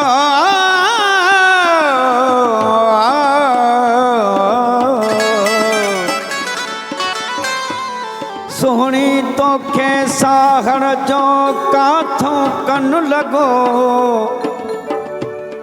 हुयसि नंढड़े खां वठी किन परणे खां पोइ जे तो ई हक भगो तूं त कहिड़ो ॾींदीअ ॾम जो।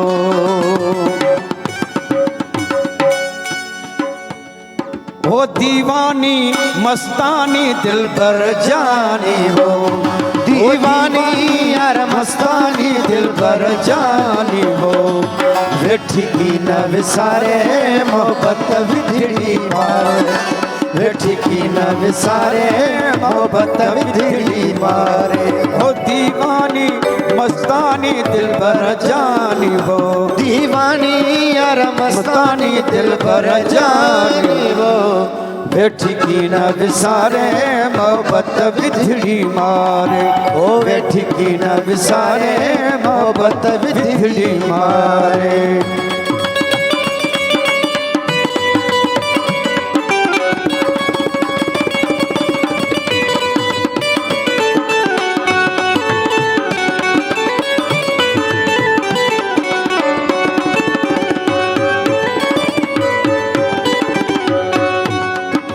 जंहिंखे सिक साड़ जी सा घायल घर पे घारे, घायल घर में घारे, जंहिंखे सिक साड़ जी सा घायल घर न घारे, है घायल घर न घारे, दीवानी यार मस्तानी दिल भर जानी हो, दीवानी यार मस्तानी दिल भर जानी हो, वेठी की न विसारे मोहब्बत विधड़ी मारे, वेठी की न विसारे मोहब्बत विधड़ी मारे।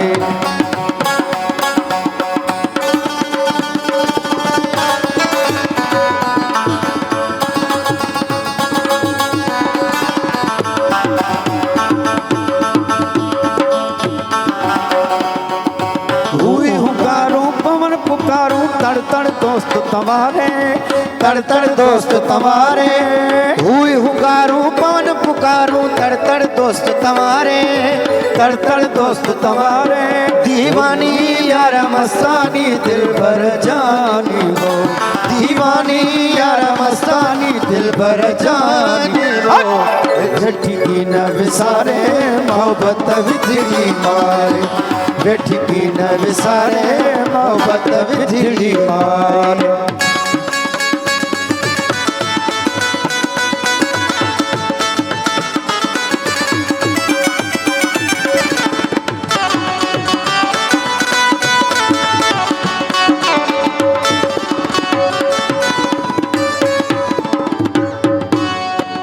जंहिंखे पिक पिरन जी साल कीअं घारे,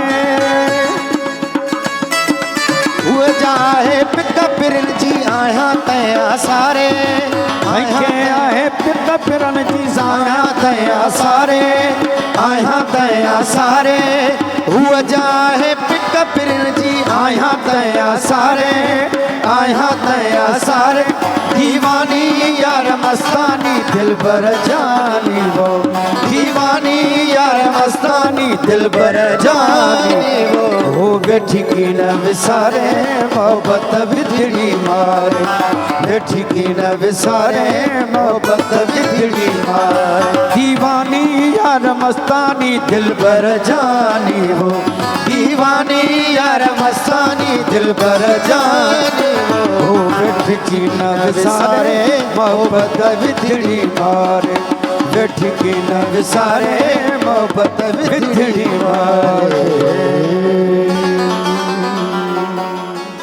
माशाल्लाह माशाल्लाह, ज़बरदस्त ज़बरदस्त ज़बरदस्त।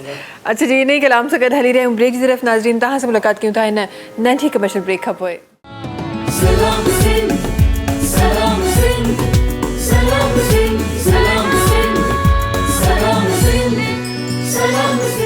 जी वेलकम बैक। अच्छा जी, खोड़ सारियूं ॻाल्हियूं ऑलरेडी प्रोग्राम में शामिल आहिनि, खोड़ सारी शयूं प्रोग्राम में शामिल आहिनि, तयारियूं बि थी रहियूं आहिनि साहिब साहब।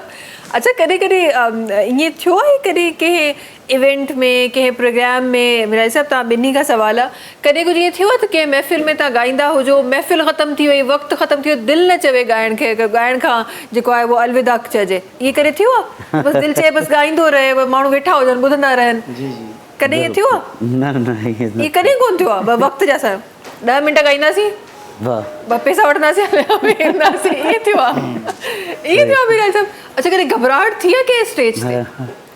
पुराणी ॻाल्हि थी वई हाणे त, शुरू वारे ज़माने में मतां कॾहिं ईअं थी हुजे, डपु लॻंदो हुजे स्टेज ते वेंदे, कॾहिं ईअं थियो? हा, ईअं कॾहिं कॾहिं थियो शुरूआत में। कीअं पंहिंजे पाण खे मज़बूत कयो? असांजे अॼोके जेके ॿार आहिनि जेके सिखी रहिया आहिनि सिंगिंग, उन्हनि जे लाइ कीअं पंहिंजे पाण खे मज़बूत कयो उन टाइम ते? बिल्कुलु कीअं तव्हां कीअं कयो? करे वियासीं बसि, अलाह साईं कराए। साहिब साहब, तव्हांजो कॾहिं अहिड़ो को एक्सपीरियंस रहियो आहे कंहिं स्टेज ते? जी जी बिल्कुलु। त कीअं पोइ उनखे मैनेज कंदा आहियो? का अहिड़ी कहिड़ी महफ़िल यादि आहे? बसि को जीअं माहौल हूंदो आहे, पोइ हुन माहौल खे ॾिसी अहिड़े हिसाब सां पोइ असां हुते परफॉर्मेंस कंदा आहियूं। ऐं घबराहट कॾहिं थींदी आहे? घबराहट बि थींदी आहे कॾहिं कॾहिं, या प्रोग्राम अहिड़ो थींदो आहे अहिड़े हिसाब सां, या के वरी ॿुधण वारा हूंदा आहिनि, पोइ असांजो पाण उन्हनि जी हौसला अफ़ज़ाई हूंदी आहे, असां उन्हनि खे सुठी परफॉर्मेंस असां कंदा आहियूं। सही। अच्छा, तव्हां ॿिन्ही खां वराए सां सवाल आहे मिरल साहब, त असां वटि महफ़िल जॾहिं थींदी आहे त कुझु माण्हू अहिड़ा हूंदा आहिनि जेके सुठा ॿुधण वारा हूंदा आहिनि, कुझु वारा वरी अहिड़ा हूंदा आहिनि जेके सुठो ॿुधंदा ई न आहिनि, बसि ईअं पंहिंजनि कचहरियुनि में लॻा पिया हूंदा आहिनि, गानो पियो हलंदो आहे। सही सही। त जॾहिं उहे माण्हू तव्हांजे साम्हूं ईंदा आहिनि जेके पंहिंजी कचहरी में लॻा पिया हुजनि, उन्हनि खे पोइ पंहिंजे गाने सां कीअं मुतवजा कंदा आहियो? बसि उहो गानो जॾहिं मां ॿुधंदा त पोइ उन्हनि खे ख़्यालु फरमाइश थींदी आहे, फरमाइश कंदा आहिनि। सही सही। अच्छा, पंहिंजो को फेवरेट गानो आहे जो सभिनी खां पसंदीदा गानो, त मूंखे हे गानो वॾो वणंदो आहे? जी जी। अहिड़ो को कहिड़ो गानो आहे जेको तव्हांखे वणंदो आहे? को कहिड़ो कलाम तव्हांखे वणंदो आहे? सभु कलाम सुठा आहिनि, वरी को हिकिड़ो हूंदो जेको सभिनी खां वधीक पसंदि हूंदो? हा, ॿुढल साईं जो कलाम आहे। कहिड़ो कलाम? तुझे इश्क़ निया मूंखे मिठी लोली। वाह जी वाह, वाह जी वाह, ज़बरदस्त। अच्छा जी, कुझु ॻाल्हियुनि जो रुख जेको आहे हिन तरफ़ बि मां मोड़णु चाहियां थी, कुझु ॻाल्हियूं जेके मां पंहिंजे प्रोग्राम में शामिलु करणु चाहियां थी। अच्छा, छो त तव्हां ॿिन्ही जो तालुक़ु तव्हांजो एज़ ए स्टूडेंट, तव्हांजो एज़ ए टीचर, तव्हांजो एजुकेशन सां आहे, त तव्हां ॿिन्ही खां ज़रूरी मां सवालु पुछणु चाहींदमि। असां वटि अॼुकल्ह थोरो सो हिकु ट्रेंड बि हलियो पियो आहे, ऐं हिकु बहस बि आहे, डिफरेंट माण्हुनि जा डिफरेंट कॉन्सेप्ट बि आहिनि उन बारे में, त असांजी फॉर्मल एजुकेशन जेका एकेडमिक्स आहे उहा त हलणी आहे, पूरी करणी आहे, ज़ाहिर अगरि जॉब करणी आहे, रिक्वायरमेंट आहे, उहा त हलणी आहे, पर उन सां गॾोगॾु काफ़ी माण्हुनि जो इहो ख़्यालु आहे त तव्हांजी जेका स्किल्ड एजुकेशन आहे उहा इन ई एज में, ड्यूरिंग तव्हांजी फॉर्मल एजुकेशन जो टाइम, इन ई एज में तव्हां स्किल्ड एजुकेशन बि सिखो। तव्हांजो हिन बारे में छा ख़्यालु आहे? तव्हां अहिड़ो सवाल कयो आहे जिते त मां यकीन पियो लिखियो बि आहे ऐं एॾो सारो ॻाल्हायो बि आहे, द मोस्ट फेवरेट टॉपिक, पर हाणे टाइम जी वजह सां हिन वक़्तु जेको दौरु हली रहियो आहे उहो आहे डिजिटलाइज़ेशन जो। पर अच्छा, सॼी दुनिया मतिलबु ईअं तव्हां चई सघो 99% बि अगरि हुन तरफ़ आहे त बि मां 1% फॉर्मल एजुकेशन खे वधीक प्रिफर कंदमि डिजिटल खां। उहो इन जे करे त जेका डिजिटल एजुकेशन या स्किल एजुकेशन आहे उहा तव्हांखे सलाहियतूं त सेखारींदी, हिकु अहिड़ियूं सलाहियतूं त तव्हां वॾे खां वॾी कंपनी, वॾे खां वॾे ब्रांड या वॾे खां वॾे इदारे में वञी हो तव्हांखे जीअं ऑपरेट करण लाइ चवंदा, तव्हां स्किल्स वारो, तव्हांखे ईअं बि हूंदो आहे त अॼुकल्ह उहो दौरु आहे, अगरि तव्हां स्किल्स सां सिखो त तव्हांखे मुंहुं वांगी सैलरीज़ वारी जॉब मिलंदियूं, न सिर्फ़ु पंहिंजे मुल्क में बल्कि फॉरेन में बि। पर फॉर्मल एजुकेशन तव्हांखे सेखारींदी त कराइणो छा आहे मुल्क में या माशरे में, करिणो छा आहे। उहो हिकु फॉर्मल एजुकेशन वारो जेको डिसीजन मेकर हूंदो आहे, जेको पॉलिसी मेकर हूंदो आहे, जेको स्ट्रेटजीस ठाहींदो आहे। हा स्किल त इहो आहे न त असांखे हे माण्हू खपनि घुरायो स्किलफुल, पर स्किलफुल माण्हू घुराइणा न आहिनि, न कहिड़े स्किल वारा माण्हू खपनि, छा कराइणो आहे छा न, उहो हिकु फॉर्मल एजुकेशन वारो ई माण्हू थो करे सघे। ठीकु आहे, त मां इहो चाहींदमि त डिजिटल ज़रूरु हुजणु खपे। उहो इन जे करे त हर जॻह ते अगरि जंहिं माण्हू खे जॉब करणी आहे, इहो करणी आहे, पर फॉर्मल एजुकेशन खे असां बिल्कुलु न विसारियूं। हिकु तमामु वॾो टेक्नोलॉजिकल टाइकोन आहे, उनजो बि इहो चवणु आहे छा रखियलु आहे फॉर्मल एजुकेशन में, पर जेको फॉर्मल एजुकेशन में रखियलु आहे, छो फॉर्मल एजुकेशन ई डिसाइड कंदी आहे त कहिड़ी पॉलिसी ठाहिणी आहे, छा ठाहिणो आहे, कहिड़ी शइ खे अहमियत ॾियणी आहे, डिसीजन मेकर उहे वरी स्किल्सफुल माण्हू न ठाहींदा। त इन जे करे जेका फॉर्मल एजुकेशन हूंदी आहे एक्सेप्ट साइंस, चाहे उहा सोशल साइंस नॉर्मल समाज जी स्टडी हुजे, नज़रिए जी स्टडी हुजे, फिलोसॉफी जी स्टडी हुजे, उनजी हिकु पंहिंजी इम्पोर्टेंस आहे ऐं हद खां वधीक उनजी इम्पोर्टेंस आहे, त असांखे उनखे विसारणु न खपे।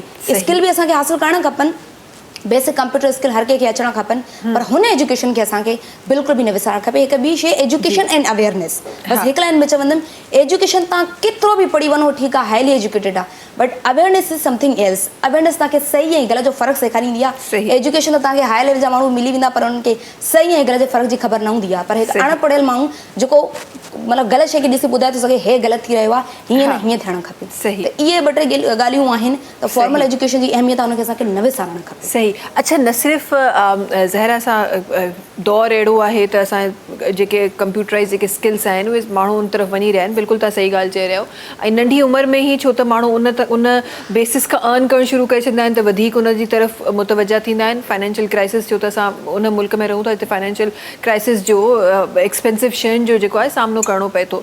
पर न सिर्फ़ु इहे स्किल में, त पोइ असांजो ॿियूं ट्रेनिंग्स बि अची थी वञनि न। तव्हां ज़ाहिर औरतुनि खे जीअं अगरि स्पेसिफिकली औरतुनि ते नज़र रखी ॻाल्हाइजे, त औरतुनि खे ब्यूटिशियन जा कोर्सिस थी था वञनि, सिलाई कढ़ाई जो थी थो वञे, डिफरेंट शयूं, कुकिंग थी वञे, खोड़ सारियूं शयूं, बेकिंग आहे, खोड़ सारियूं शयूं आहिनि जेके औरतुनि जे लाइ सिखणु ॾाढो ज़रूरी आहे। या छोकिरनि जी जॾहिं ॻाल्हि कजे त मैकेनिकल थी थो वञे, डिफरेंट शयूं जेके उहे मतिलबु अगरि उहे स्टूडेंट बि आहिनि ऐं उन्हनि वटि डिग्री बि न आहे, पर उहा कमु उन ते करे सघनि। तव्हांखे लॻे थो इन जी ज़रूरत आहे असांखे, या जेको हिकु पैटर्न हले पियो त न बाबा 12 क्लास 14 क्लास या 16 क्लास असांखे पढ़णो आहे, उनखां पोइ असां जॉब जो सोचूं?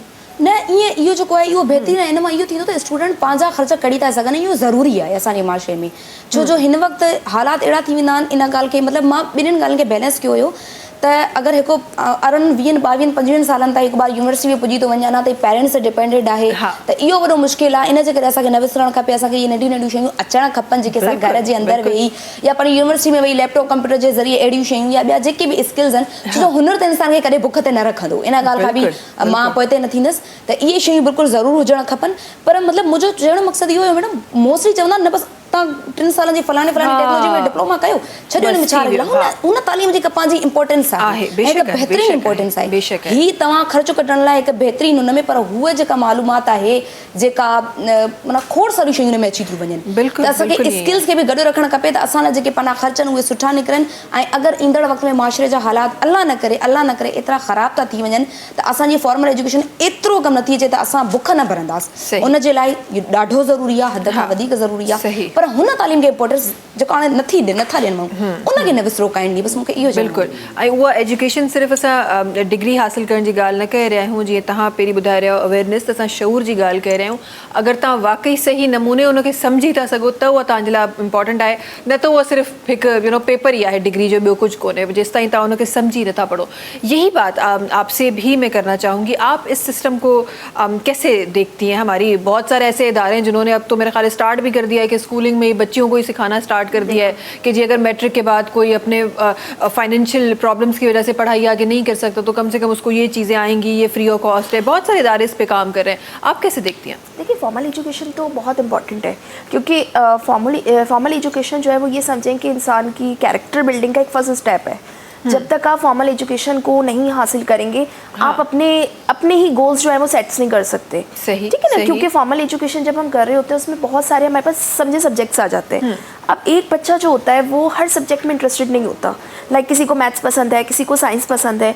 अब अगर पेरेंट्स स्किल के ऊपर बात करते हैं या उन्हें एक्स्ट्रा क्वालिफिकेशन की बात करते हैं, और एक बच्चा है जिसको मैथ्स से सख्त नफरत है, लेकिन उसके पेरेंट्स चाहते हैं कि जी ये अकाउंट्स में डिप्लोमा कर लें, तो वो नहीं कर सकता। तो फॉर्मल एजुकेशन इस चीज़ को प्रूव करती है आया कि उस बच्चे का इंटरेस्ट किस चीज़ में है, ठीक है ना, क्योंकि मेन इंपॉर्टेंट ये है कि जो बच्चा इंटरेस्टेड है ना जिस सब्जेक्ट में, जिस कैटेगरी में, जिस स्ट्रेटेजी में, उसी चीज़ में अगर वो आगे जाएगा तो कामयाब होगा। और रही बात स्किल्स की, तो स्किल्स भी इम्पॉर्टेंट है, ठीक है ना, क्योंकि जैसे हम देख रहे हैं कि हमारे मुआशी, हमारा जो इकोनॉमिक चल रहा है टाइम पीरियड, वो इतना नहीं है कि एजुकेशन को बहुत ज़्यादा मतलब जो है लोगों ने प्रेफर तो करते हैं, लेकिन एजुकेशन की वैल्यू को कम करती है। यहाँ पर स्किल्स की वैल्यू आई थिंक ज़्यादा हो गई है। और या फिर ये क्योंकि एजुकेशन को जो है ना वो उन्होंने पहले जो हम पढ़ते थे हम किताबों के ज़रिए या बहुत सारी चीज़ें इन्फॉर्मेटिव लेके हम पढ़ते थे, अब वो AI सिस्टम आया है, ठीक है ना, उसमें बच्चों की एफर्ट ख़त्म हो गई है। हम कोई क्वेश्चन सॉल्व कर रहे हैं, मैथ सॉल्व कर रहे हैं, जस्ट हमने पिक्चर कैप्चर की, वो पूरा उसका सॉल्यूशन हमारे सामने आ जाता है। बिल्कुल, इवन हम टीचर्स के लिए भी बहुत ईजी हो गया है। हम एक तरफ उसको ईजीएस्ट वे में देखते हैं, लेकिन अगर हम अदर वे में देखें तो वो एक्चुअल हमारी जो थिंकिंग पावर है उसको स्पॉइल कर रहा है। हमें सोचने का मौका ही नहीं मिलता। हम तो बस वो एक कॉपी किया और उसको पेस्ट कर दिया। हाँ, और काफ़ी लोगों ने तो ये भी कहा है कि आपको जैसे आप फिजिकली आपकी अगर मूवमेंट कम हो जाए तो आप आहिस्ता आहिस्ता सुस्त होते जाते हैं ना, आसान लफ्जों में। Exactly. यही चीज़ इम्प्लीमेंट हो रही है आपके ब्रेन के ऊपर, एक जो कुदरती सलाहियत है ना उसको चलाने की, क्रिएटिविटी खत्म थी। हाँ, उन जी जेका एक्टिविटी है वो ख़त्म थींदी पई वञे, तो वो ज़ाहिर पोइ आहिस्ता आहिस्ता वो सुस्ती जो शिकार थींदो वेंदो। जेका शइ पहिरीं तव्हां 5 मिंटनि में कंदा हो, छो त हाणे AI जे ज़रिए तव्हां सेकेंड्स में कयो था, सुभाणे अगरि AI तव्हां खां वठिजे त तव्हां 5 मिंटनि में छा 5 कलाकनि में भी करण जी जेका सलाहियत है उहा तव्हां गवाए वेंदा। आजकल की जो हमारी जो जनरेशन है, जो बच्चे हैं, उनको इवनिंग टाइम नहीं पता, उनको सिर्फ पता है मॉर्निंग टाइम और नाइट टाइम, कि उसमें मॉर्निंग टाइम आफ्टर स्कूल हमें थोड़ी देर के लिए जो है वो सिस्टम दे दिया जाएगा, मोबाइल हो, आईपैड्स हो, नाइट में हम जब फ्री हो जाएंगे बेड टाइम से पहले हमें दिया जाएगा।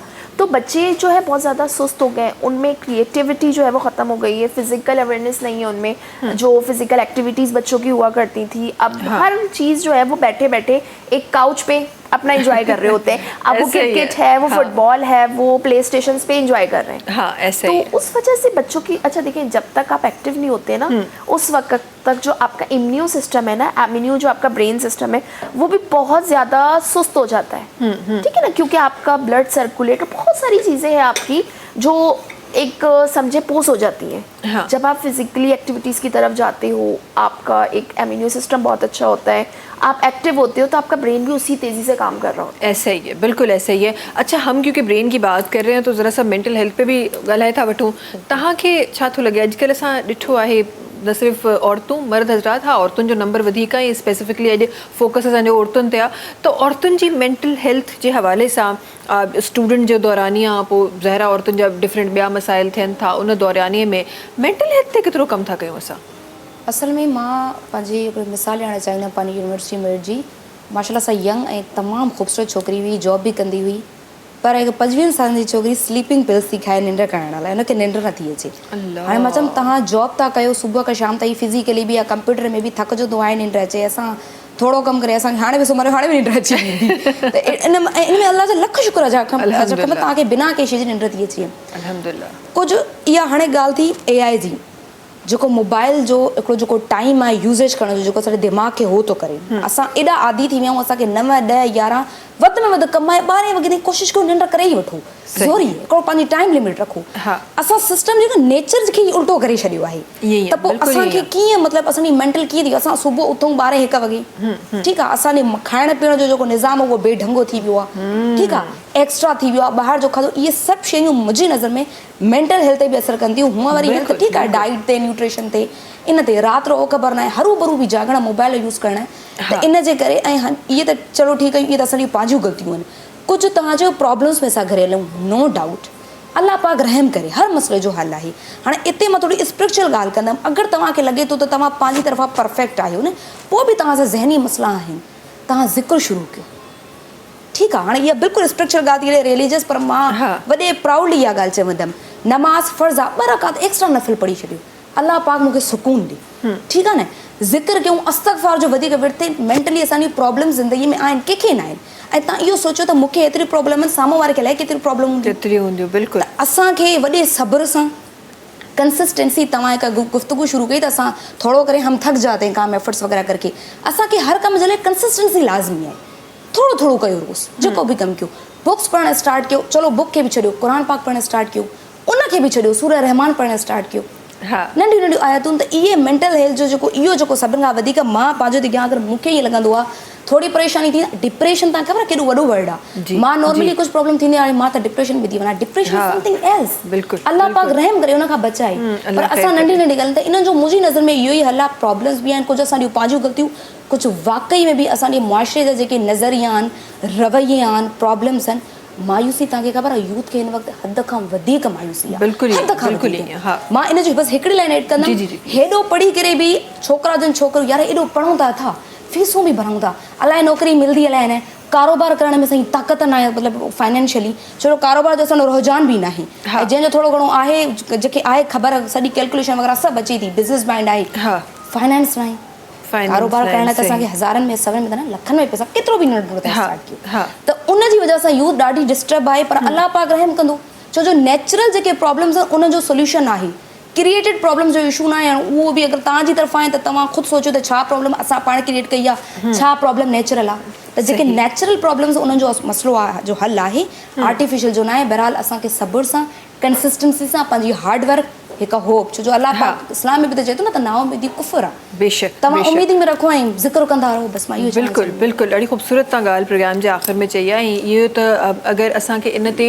इहो बि उहो माण्हू करे जेको उन ते ईमान रखे ईअं न त बसि फरियाल साहिबा चयो ऐं असां अॼु करणु स्टार्ट करे छॾियो उन ते ईमान रखणु ॾाढो ज़रूरी आहे वंस तव्हां पाण उन ते बिलीव था कयो त यूनिवर्स जेको आहे उहो ऑटोमेटिकली इहो एक्चुअली फैक्ट आहे त यूनिवर्स तव्हांजे फेवर में हलणु स्टार्ट थी वेंदो आहे जॾहिं प्रोग्राम जो टाइम जेका है वो ऑलमोस्ट पंहिंजी पुॼाणी ते पहुतो आहे आखिर में असांजे स्टूडेंट्स जे लाइ बिकॉज बहुत सारे स्टूडेंट्स को आप इस वक्त एजुकेट कर रही हैं आखिर में उनके लिए कोई बात करना चाहें स्टूडेंट्स के लिए सिर्फ एक ही बात है कि जितना मीन्स इम्पॉर्टेंट मतलब एज जो हमारे स्टूडेंट्स हैं उनको चाहिए कि वो अपना एक डेली शेड्यूल बनाएं अगर वो मोबाइल कंप्यूटर या सिस्टम के पास जाने के लिए टाइम निकालते हैं या वो करते हैं उसी हिसाब से स्टडी को भी इतनी इंपॉर्टेंट है एक्चुअली हमारे जो है ना एनवायरनमेंट की एक छोटी सी गलती ये है एज ए पेरेंट्स अगर मैं बात करूं तो हमारे पेरेंट्स बच्चों को कह रहे होते हैं आप स्क्रीन टाइम कम करें और वो कब कह रहे होते हैं जब वो खुद मोबाइल देख रहे होते हैं तो अगर आप चाहते हैं कि अपने बच्चों में आप जो है वो इम्प्रूवमेंट लेकर आए उनको इम्प्लीमेंट करें तो first you have to do this ना बिल्कुल ठीक है ना बच्चों को आपको एग्जाम्पल सेट करना पड़ेगा तो ही सामने वाला पड़ेगा अगर आप बच्चों को किसी चीज से रोकना चाह रहे हैं तो first you have to stop yourself to this things ना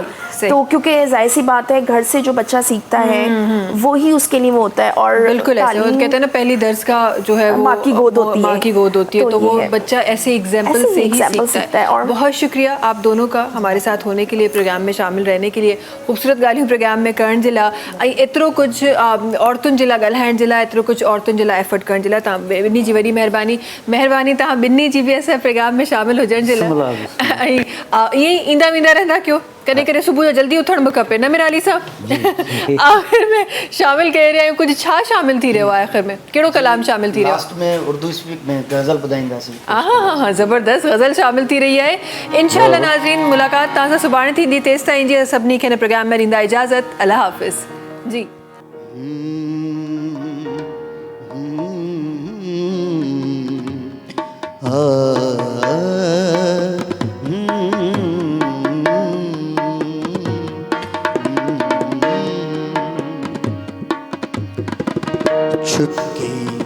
छुपके रात दिन आंसू बहाना याद है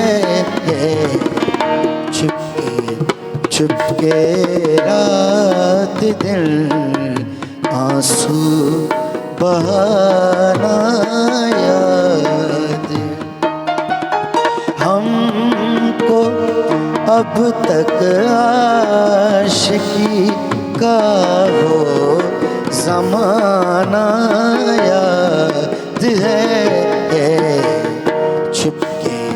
छुपके रात दिल आंसू बहाना याद है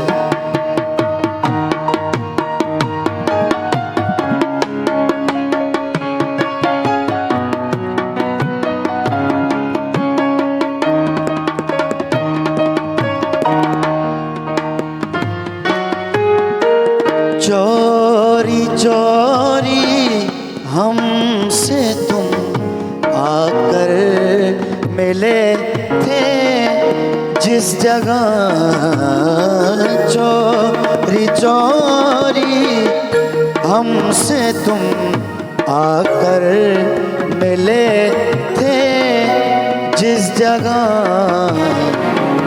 और दुपट्टे से तेरा वो मुँह छुपाना याद है, और दुपट्टे से तेरा वो मुँह छुपाना याद है। हमको अब तक आशिकी का, हमको अब तक आशिकी का वो ज़माना याद है। छुपके छुपके रात दिन आंसू बहाना याद है।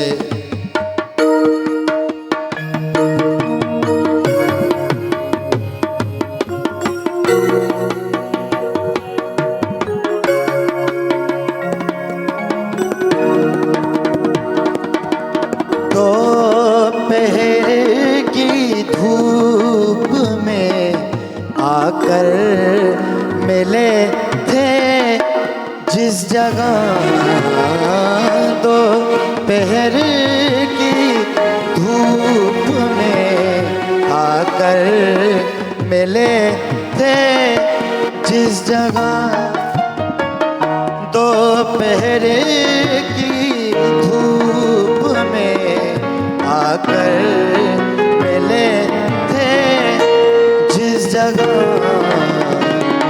वो तेरा कोठे पे नंगे पाँव ना याद है। हमको अब तक आशिकी का वो ज़माना याद है। छुपके छुपके रात दिन आंसू बहाना याद है। छुपके छुपके रात दिन आंसू बहाना याद है। सब्सक्राइब कयो असांजो official YouTube channel Sindh TV HD ऐं वधीक अपडेट लाइ बेल आइकन खे क्लिक करियो।